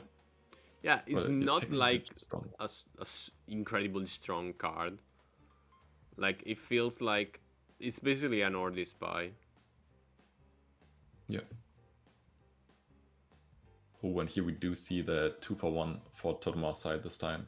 Baba Yaga beating the Pan and the Saw getting the 1-for-1 on the hero side. So in total, it's a tight game again, but 2 cards up here for Totemar. Well, actually, it's just 1.5 cards, right? Because you have 2 cards in hand, but you're down 1 in reserve, so it's totals out to 1.5 cards. Yeah, right. Yeah, maybe yes. Just. Yeah. It's actually difficult to count like the real advantage because you can play them again, but at the same time, if you play from reserve, you keep the cards in hands that you drew. So I feel like it's not even alpha card when it's in the reserve. maybe point be sabotaged, right? Like 0.7, probably. Okay. Can be valued 0.7, 7.5, like 3/4 of a card, a full card. Yeah. And also, what is the secondary ability of this Pan? It's creating Aerolith tokens. Okay, yeah, but you didn't get one. Unfortunate. 4 cards in hand for Sigismund. That looks so strong. First playing the Baba Yaga, of course. That's pretty strong play.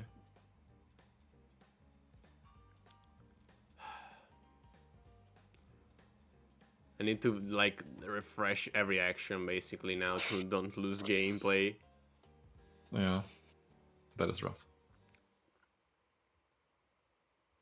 I feel like just an Ascended Trooper into hero side here for Totemar's already so good.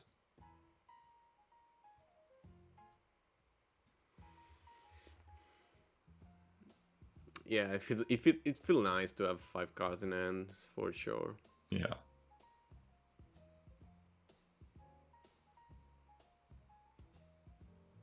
There is actually a Baba Yaga with like the effect and the description. It's the first time that I'm like seeing a card like this. Have you seen the judge attorneys? No. The attorneys that the judges got for judging the World's Finals? No. They're actually on the altered web page if you just search for attorneys. There you can see them with the stamp. They are pretty sweet. Let's check them. They're also instead of the judge, so they have the Audit Attorney usually has the flavor text objection, but on that one it has the flavor text judge, calling for a judge. That's pretty sweet. Yeah, that's really cool. Yeah. Let me see if I can put it up on the screen for everyone else too, just to see the card. And the Ascended Trooper is coming down. Oh, nice. I've been talking to Simon a bit, of course, while in Paris, and he told us that main floor judges got three copies of the Audit Attorneys, and the side event judges got one copy of the Audit Attorney. Oh, that's cool. Yeah. And they are available to buy them. There is 1, 2, 3 on the market. Yeah. Like, while they play advanced, this is the card that we are talking about. Just to show the people. Can I put it bigger? Yeah. This is the card that we are talking about right now. With the judge text and the word judge print. That's really cool to have. Yeah, absolutely. Back to the game. Yeah. So still even, but Totemate. How do you pronounce it and how you do Totemat? Okay, Totemat. Totemat. It's funny to pronounce. I was actually playing.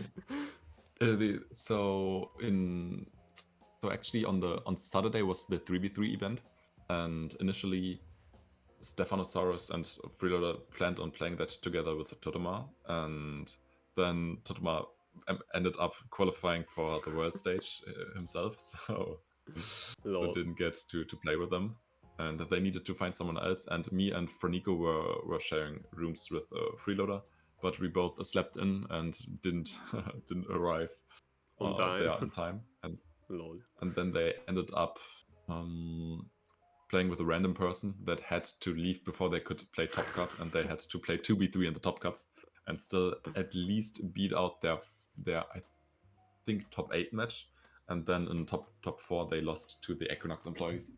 The Equinox employees, like. But that is so funny that they still at least won one round in a 2v3, so the Yeah. opponent got one free win basically. Yeah, that's cool. And I also got to play, when I played the online 2v2 draft, I played that together with Totoma. Okay. We were teaming up against a Freeloader and Stefano. Unfortunately lost. Our game plan was Halua. I had four Haluas in my deck, and my only plan was I play Halua and Totoma plays the boost spell from Lyra onto my Haluas. Okay. So they are basically 999 Gigantics. Lol. Another unique, if you can adjust from reserve. Oh, I see this. I saw this card. I don't remember where. But it's cool. It's basically a gift of self plus unique. Yeah. And controlling 2 or more landmarks. That's always a rough condition. But if you're playing Baru, you can actually just play the rare blue cap and you have that condition already. Yeah. But like in the future set, this card can be really strong. Yeah, maybe. With the new hero. Oh yeah, especially with the mana seeds then, yeah. Just sacrifice, gain a mana, draw 2 cards. And you're pretty happy about it. But now Tutomate is clearly ahead in this game. Yeah. Finally up on expeditions and also still has 2 more cards left in hand. Yeah, and it has already the removal, so not removal, but at least like he can tap one of the card from Kimidog. Still has the exhaust.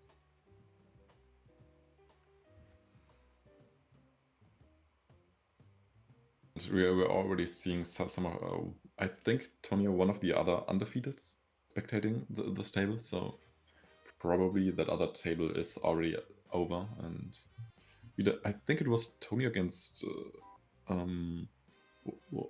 could have been Alamos, maybe. Alamos.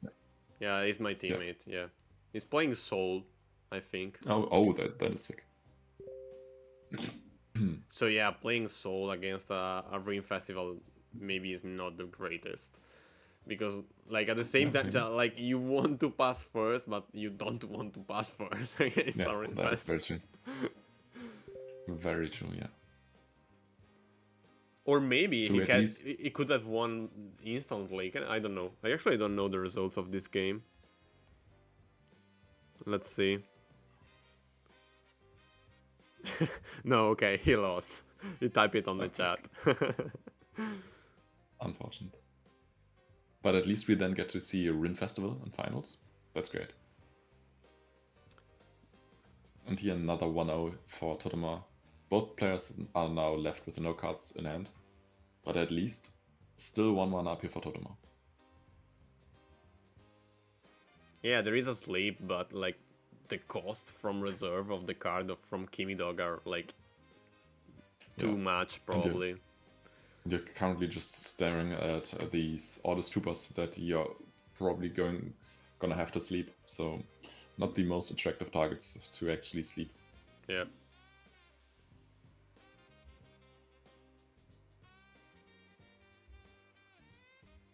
At least probably curves out quite well here if they have a 2-cost in hand.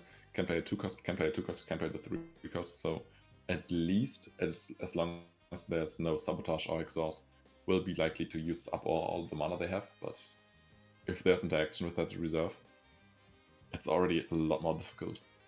Yes.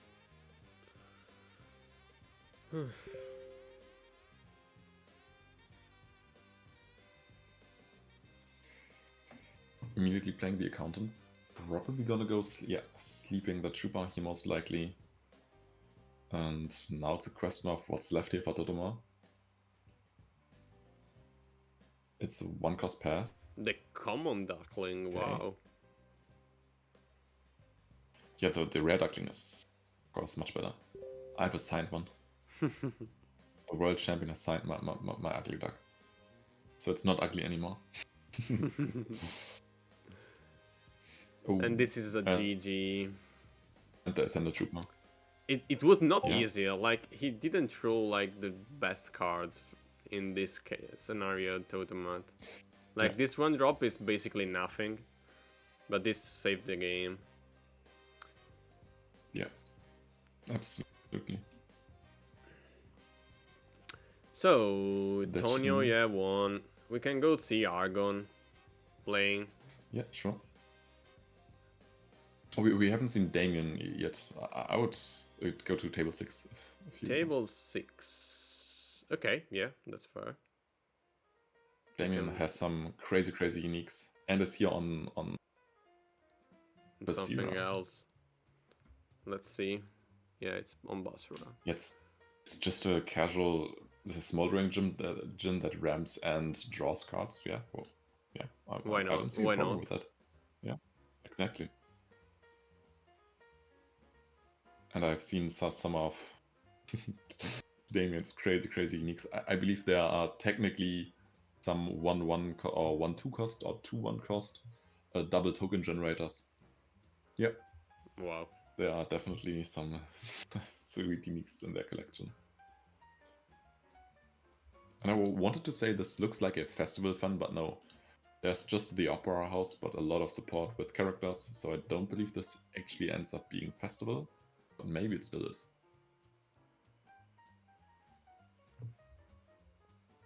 But especially with them advancing a lot, it seems like a more fair fun type of build.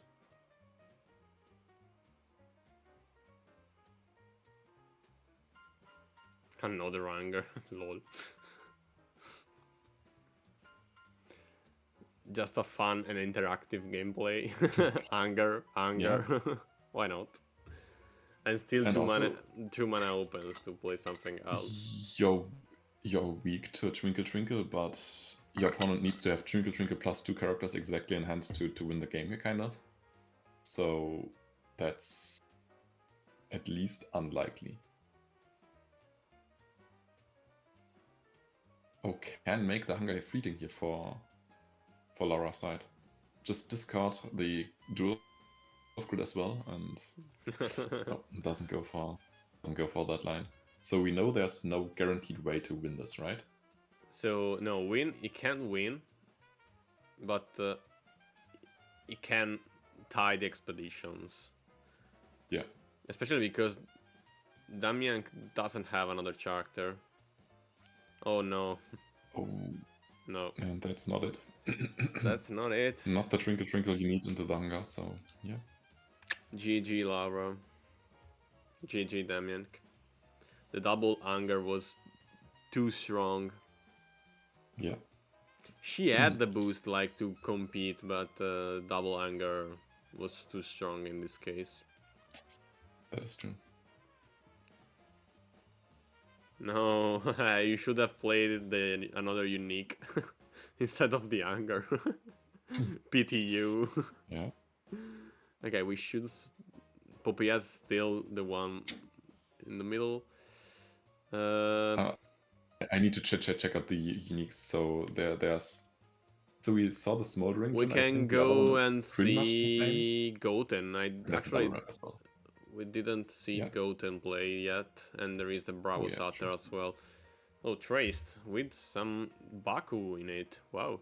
You may discard a card from reserve. If you do, target opponent discard a card. Ah, okay, like, wow. That's strong. Okay. I think I know a similar Baku. Yeah, token spawner plus discard a card. Wow. Yeah. That's feel really nice. It's like the others, but a little bit different.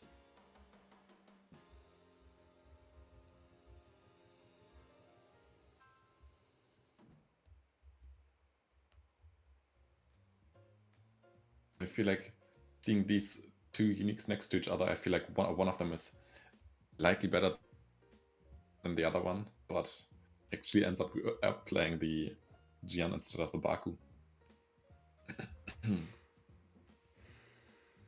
But I feel like they're just playing slow because they're scared of of cards like the Hunger here. Yeah. And just want to be able to play more after you type of game here. But still being down 6 mana for this turn, I feel like you're not gonna be able to after you a lot. Ouch. Nope, actually already seeing the Hunger here. But we've seen Hunger into Rage before, so this could be another Rage moment here for Bravo Setter. Yeah, but it's actually really tough for Trace to come back after an Hunger. Like, you can for sure, I mean, but you just need 2 expeditions if it's not raged. I think Trace is fine, but if there's that rage, that makes it a lot more difficult. I mean, there could be a boom in maybe in Goten Hand, but I don't know. I don't think so. Yeah. And now if there's a boom, you're just going 0-0. I mean, it's still good enough, but Ooh. Okay. I mean, that's technically putting Grams into reserve, and you're just 1-for-1ing again. Yeah. So this way, there's an out for Trace that is not a boom. But if there's no Grams, it's again a bit rough. How many Grams are gone already here for Trace? None in Discard, at least.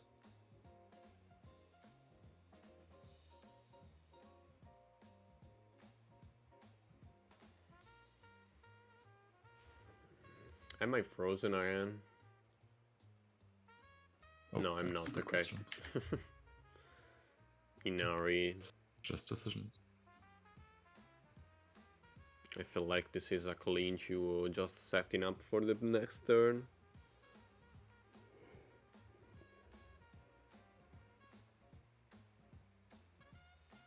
It seems like my team today decided on on wanting to play the Team League. Or that they asked the question again if we wanted to play. That's pretty funny. That's a little bit too late, I guess. Yeah. Yeah.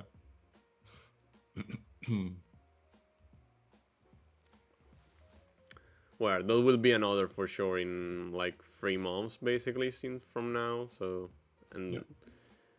we will be able to do something better and grow up more, because there are a lot of teams that didn't played. Yeah. So. And we just see the replay here from Bravo's header on that Hunger. They're technically just down 2 mana playing this, because they are up 4 mana total and just ramping. Yeah. That is pretty crazy. And now how many boosts can you get onto this Hunger? Your opponent can't use support abilities anymore, because, well, they are just going to discard. And yeah, how many boosts, how scary will this Hunger be?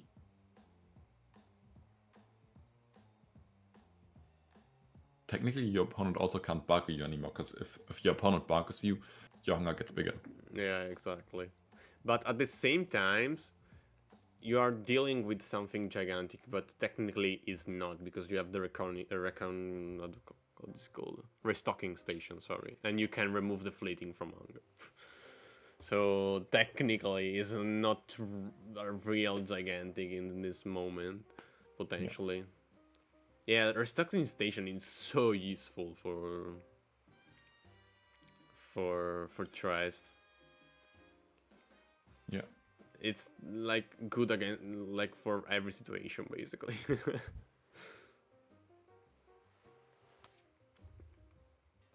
And now with that Valmon, Trace has pretty much the advantage on they get to see all the plays from the Azadi and can react to it, but yeah, probably has enough stats to actually outstat at least one side.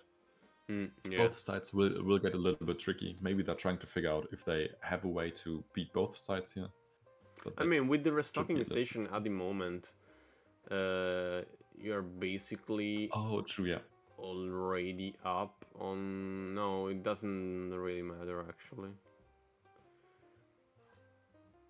Yeah, you will it will be up on the companion right now. So you have 5 mana to basically go up 8 on the left. Yeah. Thanks to you, Quickaro. It was nice to see you play. Oh, the Tolarian Skater was scouted and not just played. Interesting. I want to see you play the singleton, Quickaro. The Elo is just a mental trap. It doesn't matter.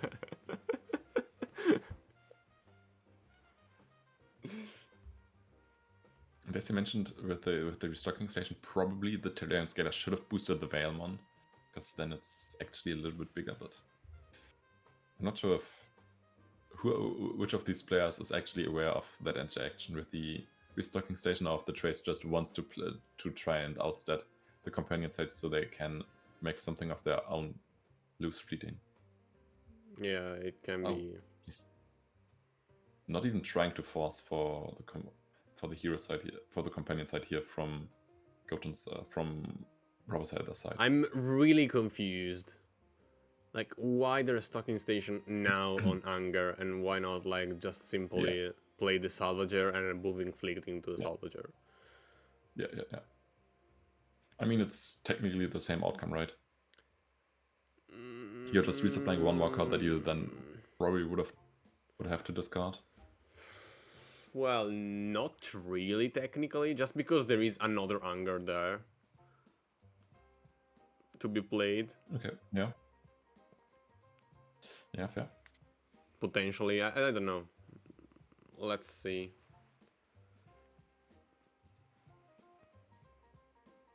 Maybe it was worth it, but I don't know.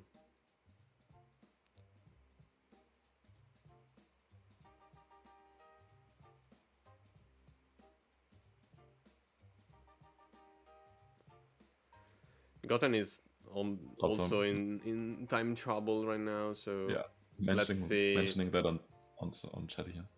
Yeah. Let's see when the hammer will come down for for the dime. Yeah. The bets are open when this game will end. Oh, and there's the Bastion. And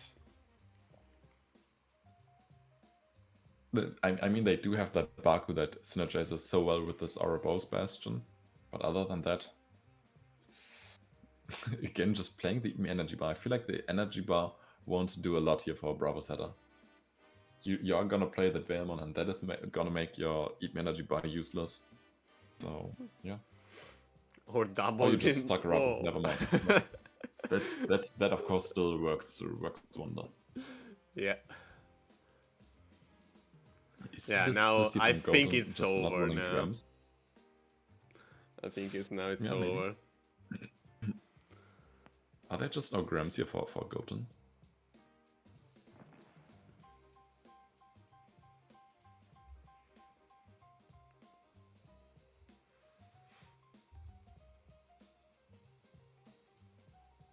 Immediately resupplying into the Chronicler again.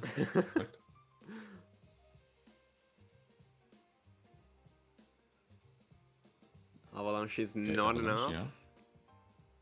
I mean, you can remove the Sakurabu, but... Yeah, potentially, but... I don't know.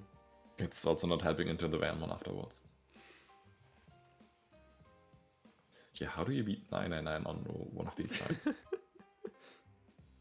Yeah, because you can still play the Valemon and just be 999, basically. Yeah.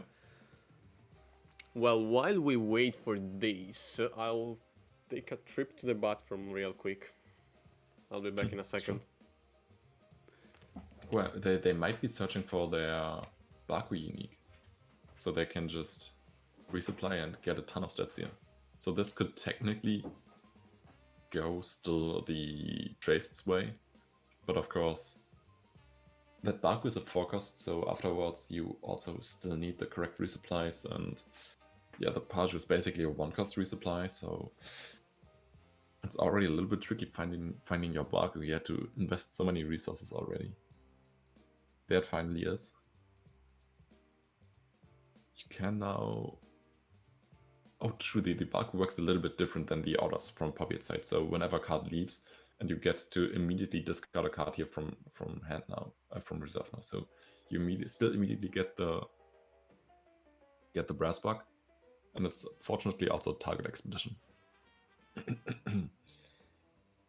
But yeah, just 1 mana left. You're likely gonna have to use the Page ability, and then you're just reliant on finding all the support abilities. And yeah. We do see the GG already. Because yeah, it's also over with the time, right? If you're gonna have to go through your deck a bunch of times, you will just lose on time.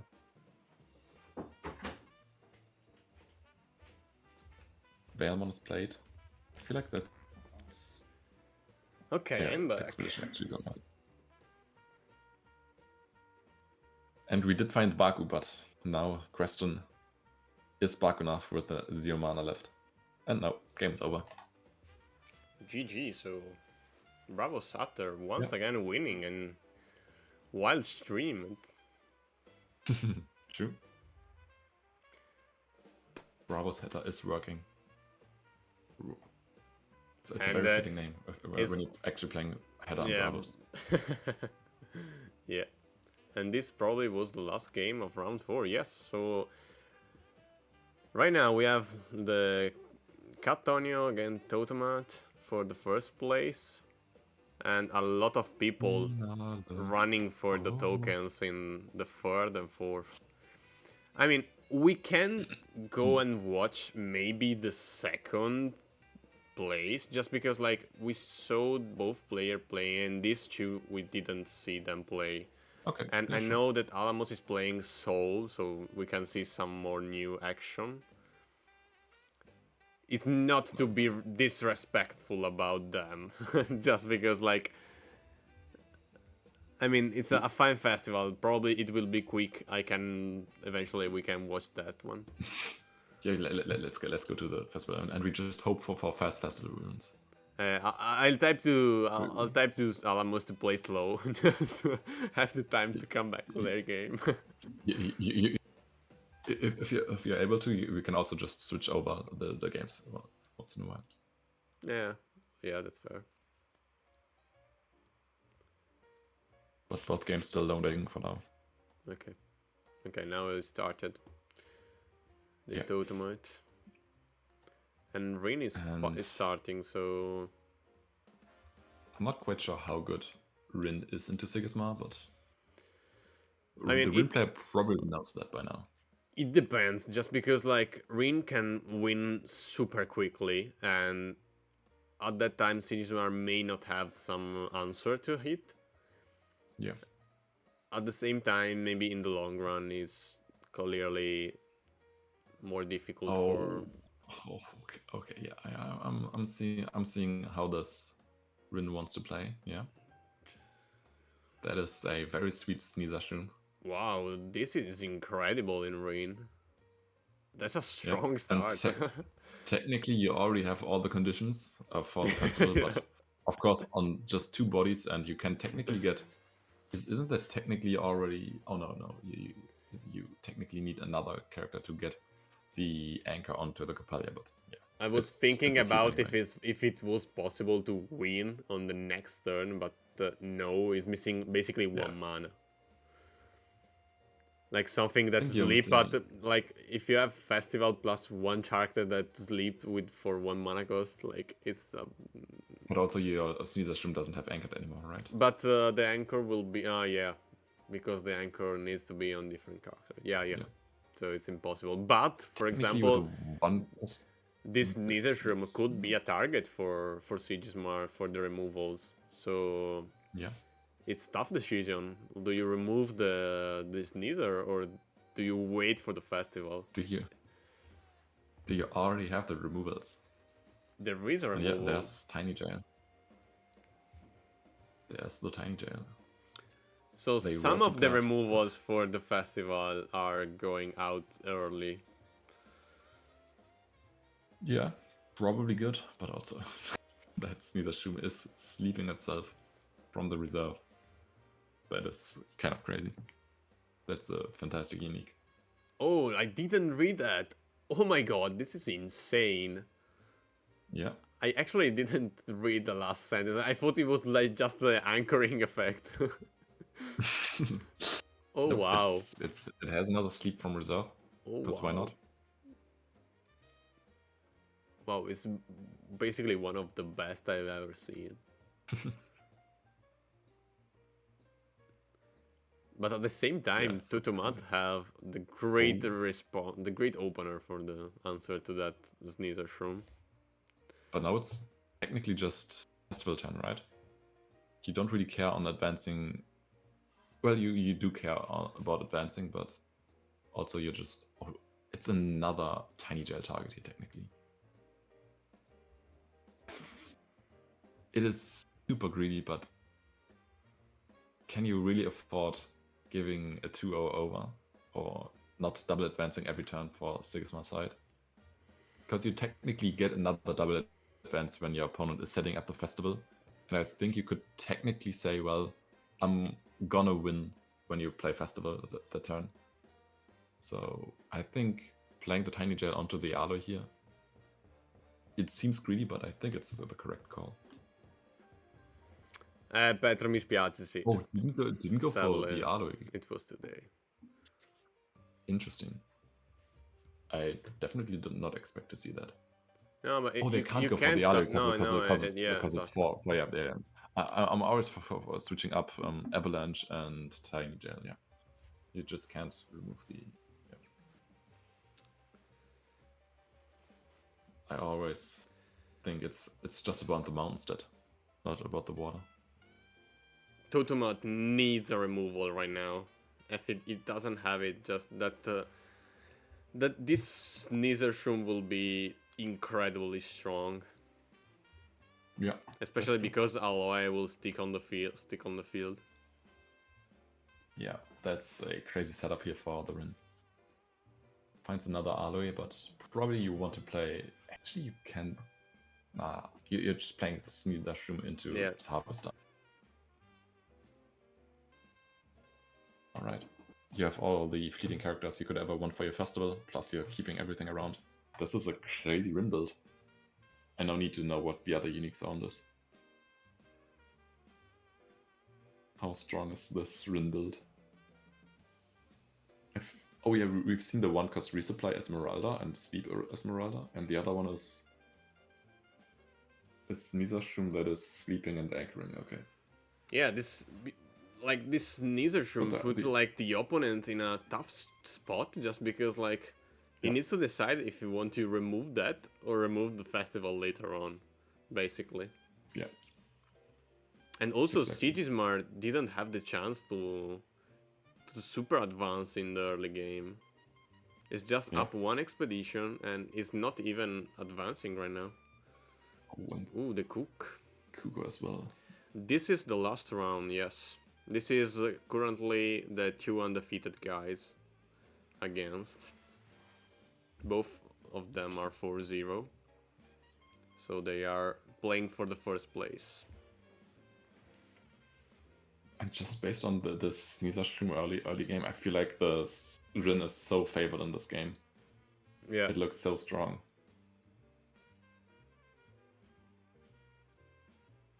Yeah, like that's the problem for Sigismar because you need to choose between keeping like the disruption cards or keeping like the cards that let you advance.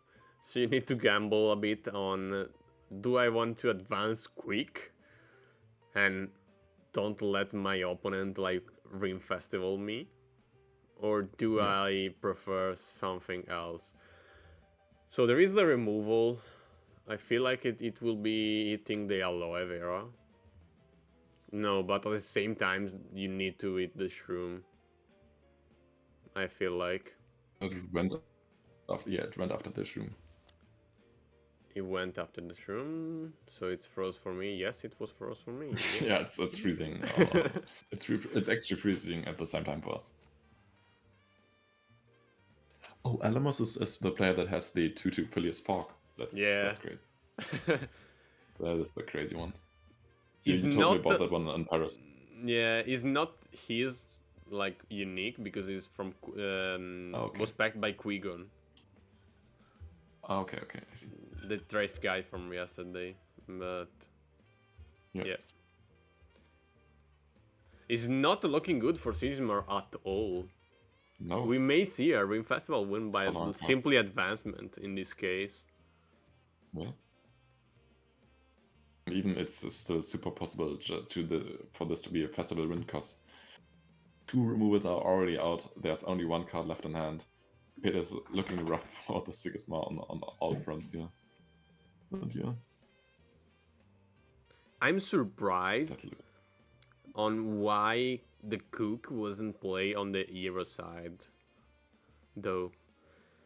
Because, like, yeah, you were pressuring, like, if you play something, I get bigger and I advance anyway. But at the same time, seeing his deck, maybe having it on the hero side would be stronger. But yeah. And we just see the pass, so Yeah, we will see probably double aloe, yeah, and also the spindle, no, probably no. It won't be played. I feel like I think he just played because ooh, a capella on the alternate. Oof. Yeah, this Ring Festival is totally in control right now. At least the Rin now also doesn't have cards in hand. Yeah, just double resupplies of the aloes. That's probably enough for you to continue playing the game for a while, and yeah, it's Yeah, so strong. at least a lot of resource wasted for this, but like Sigmar is so short on resource, and basically the one in reserve is doing nothing. Exactly.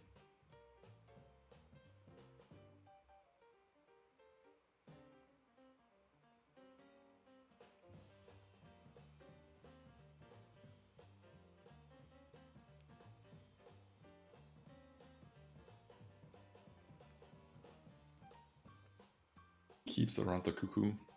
And also the Capella training, I'm surprised about it. Just hating Sigismar's resources, and yeah, I like it. Yeah, that's fair. But being up on 2 expedition right now feels great for Tonio. Yeah, yeah, absolutely. Re-anchor for the aloes, because why not? Yeah.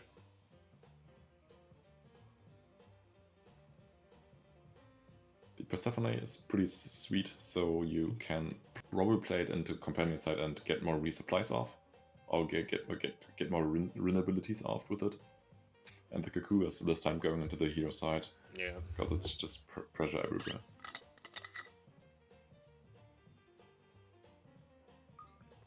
Oh, the token generator, but it can't create tokens in the hero side. And the festival. Finally, it's festival time.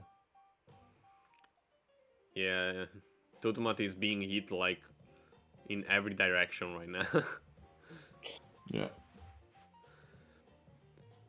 Well, coming into this tournament, I wasn't expecting a Ring Festival to be the one maybe winning the event. Yeah, that's crazy.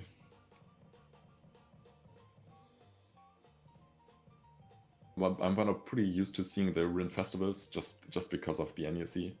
Yeah. It's still just so crazy. You're never actually expecting it to perform as well, but it's definitely a strong deck. Yep. Yeah, at the nuke level, I would expect probably something more like an aggro arena rather than a fan festival. No, not fan festival, festival arena. Festival arena, yeah. Yeah. But yeah, Oh, apparently I'm the one wrong. I've been checking the deck lists once again for the World Finals, and there was one player that was, I think it was Matu playing Ascent Aggro Tasia. That was a crazy list. There is a guy from my local that is playing that on sometimes to times. It's actually strange and funny at the same time.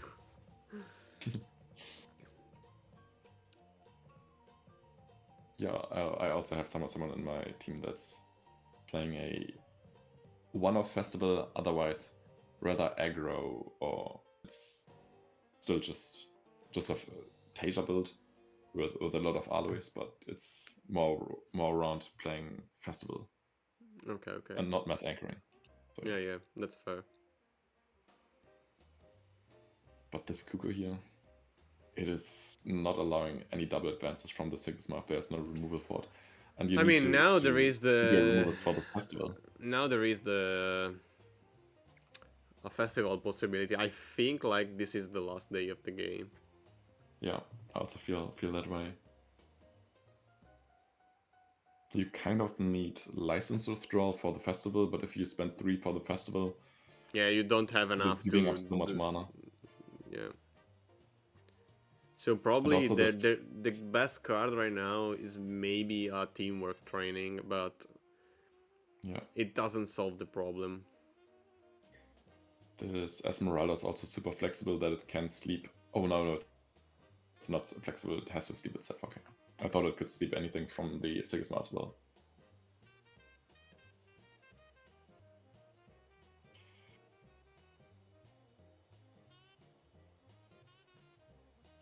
I mean, the token generator here helps for it to be a 1-for-1, but doesn't really help on getting the removal for the festival. There's a second festival.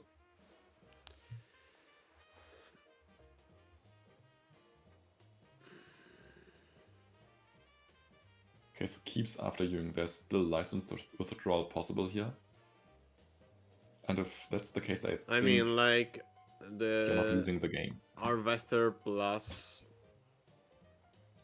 the Beauty Sleep is basically game because now he has too many targets. Yeah, but a license Ooh, withdrawal okay. keeps them alive at least for now. Yeah, another turn to live. But yeah, next turn, you still you then have to find the 2-0 or a 1-0. Just somehow block that hero side. Well, you are starting with 5 on grass the next turn, Yeah. so not bad. And also advance like 5/5 is nice. 4 cards in hand, Yeah. no 3, but with 1 resupply.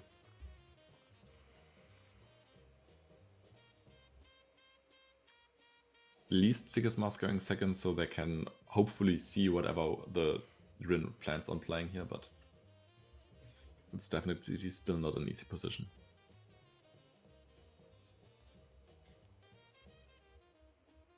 Still mana here with only 3 cards left in hand here.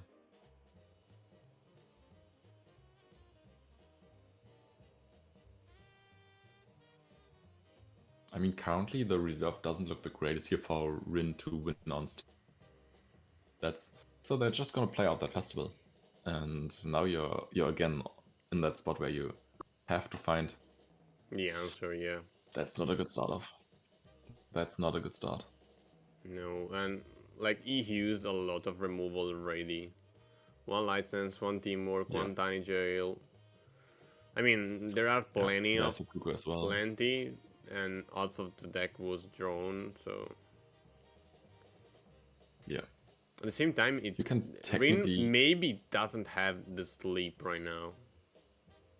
So Yeah, if you that's the can only hope, I remove feel like. this, you're free to do but basically whatever you want. if there's technically a pass right here, I think it is pretty easy for Sigismund to just block, but a 2-cost card can be so much trouble as well. Counting Sheep. Oh. I mean, now you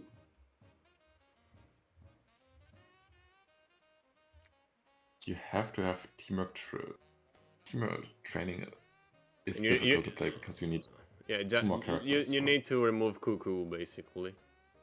Yeah. But you need to have 1-drop, 2-drops, teamwork training. Yeah. Tiny Jail, okay. Or Tiny Jail, that works as well.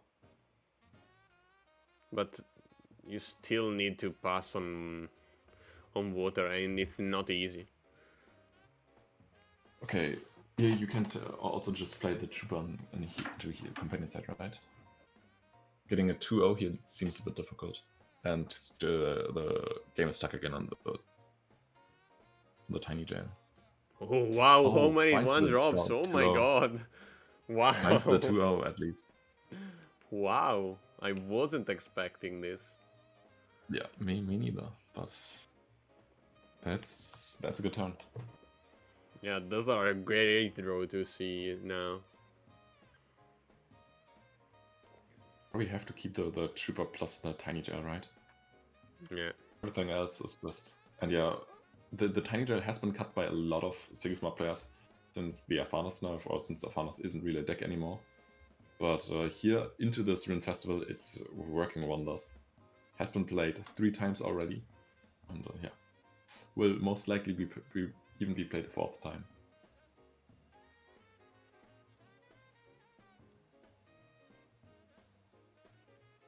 Yeah, now there are so many characters for this for this run. If they find, they most likely have enough threats to find the requirements for the festival. So I feel like there needs to be another license withdrawal for this festival. And if you do that, the expeditions look tough for you as Sigismund. Yeah, I don't know. I feel like yeah, you're in a tough spot where you basically need to remove probably the one that get to sleep. Yeah. Just because like it's more easier for Rin to have something that anchor itself rather than something that to sleep itself, but we know that counter shipping is a card, so okay. You were asking for a fast game, and instead we got this, but it's yeah, it's interesting. So yeah, and the other game that you wanted to watch is already over, unfortunately. No, who won? This Chocolat on Sigismund. Sad story for Alamos. Yeah, that's true. Jack Frost's probably eating the cuckoo. Yeah. Oh, the Requiem. Oh, interesting. Did not expect that. No, me neither. I mean, it's a possible easy target for Tiny Jail, but why Requiem though? Not quite sure. Maybe maybe to avoid like this being removed. Because like it doesn't have any character left, maybe. Yeah.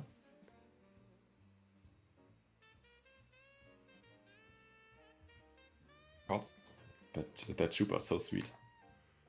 Yeah, it's nice. It's basically the rare trooper that is already strong, but true. Yeah. Just that extra 1 mana for drawing a card. Seems good.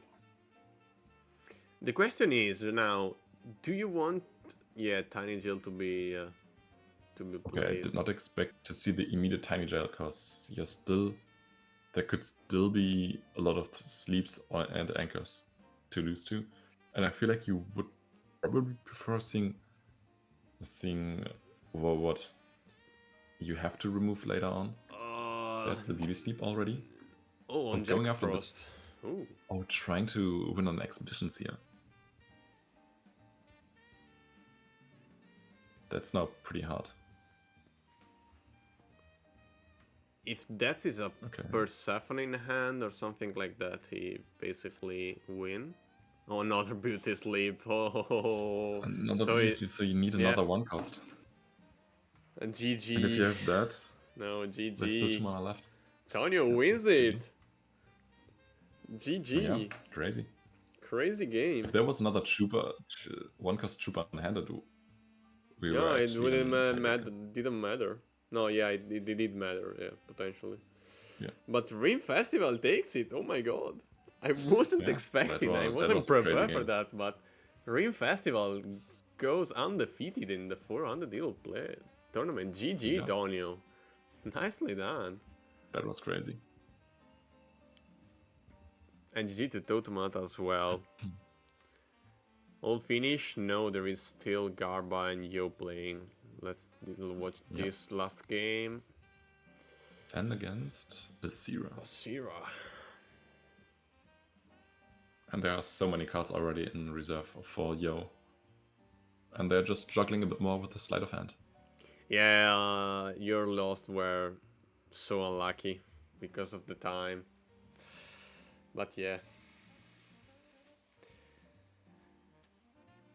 Yeah. C'est la vie, I guess. Rough, especially.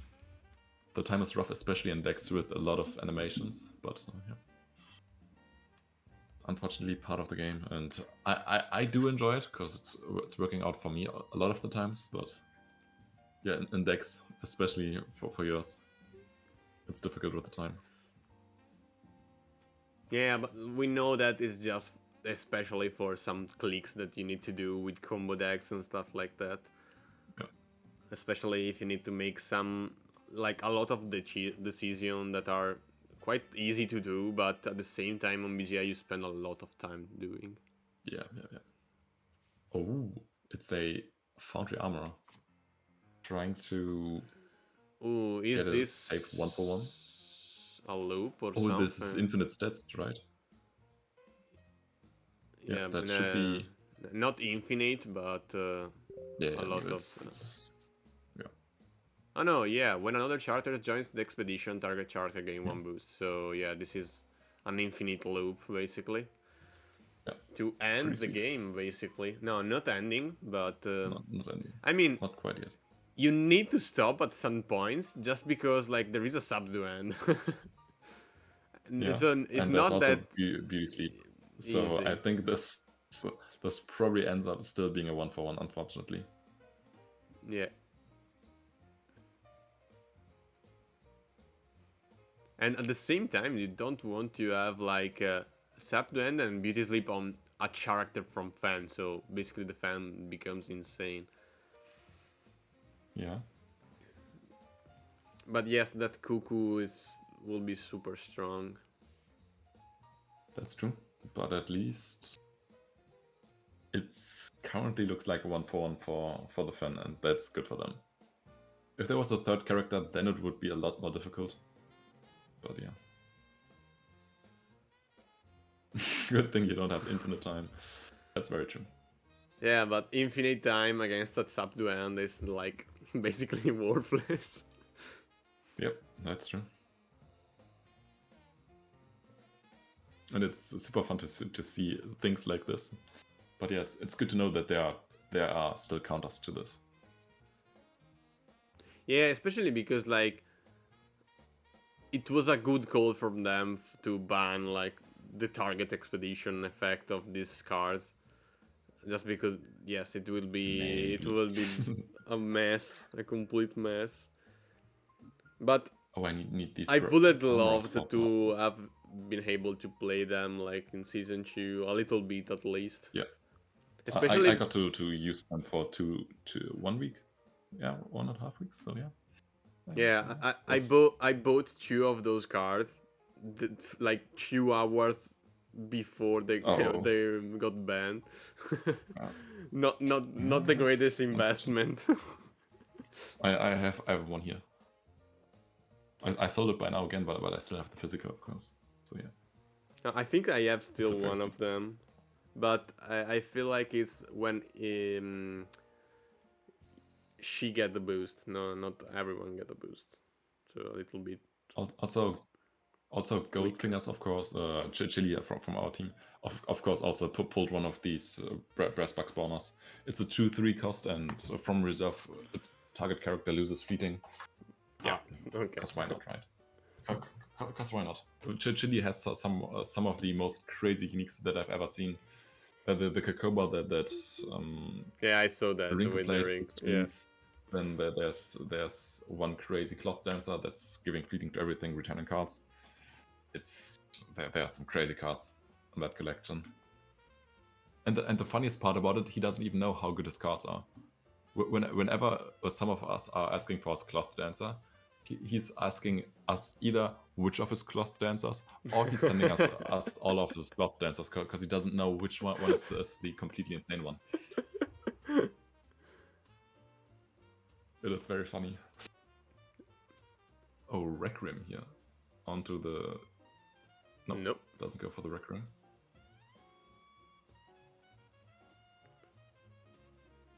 Technically, you can just go for Twinkle plus Zeppelin, right? You can go for... Oh, why does the Foundry have fleeting? Oh, was there... He used the Acapella training. Oh. Yeah, that's rough. Wait.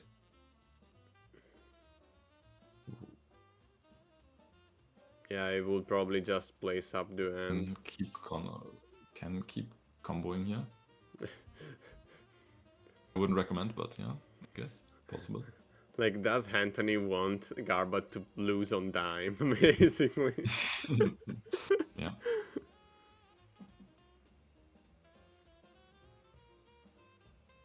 Oh, and he needs to play the Martingale. Oh, does he need to play the Martingale because the Septuagint is boosting one of his characters again, so you can continue the combo. That's why he needs to play the Martingale if he wants to Septuagint here. I cannot pass. What the fuck? You need to actually. Oh, that is so funny. You need to make a certain amount of actions before you can actually pass infinite combos. So he's actually forcing his opponent to keep comboing for a bit. Because you can't immediately pass because it's not a Mei.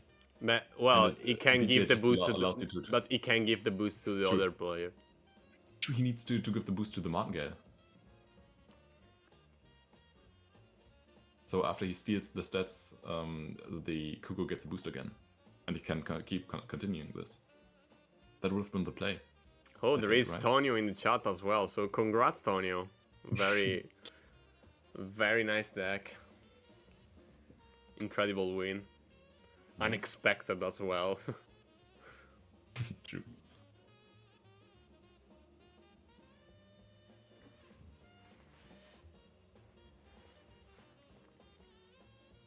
Discards the Twinkle Twinkle here. That's interesting.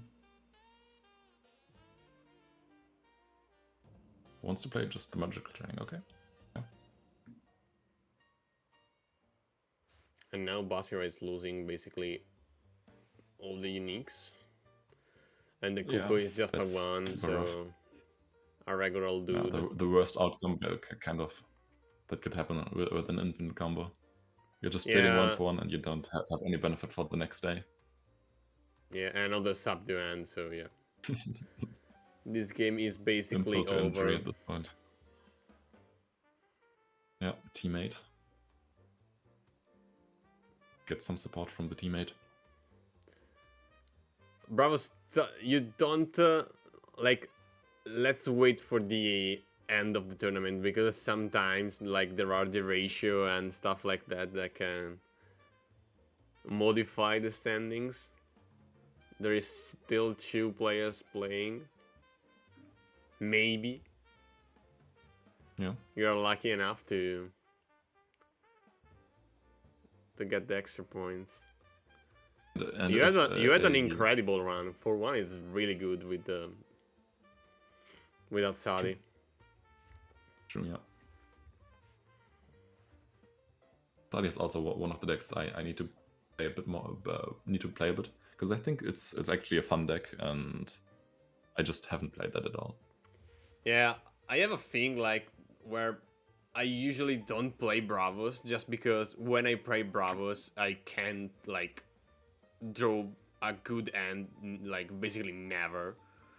Yeah. I've tried many times to play Kojo, play Basira, but like I was playing the exact same list of Basira that Giacomo was playing. Like it was like on a 20-0 run, and I was in a 0 to 20 run. Like Okay. same deck, same Unix, like everything. I was losing every game. I was like, what the fuck?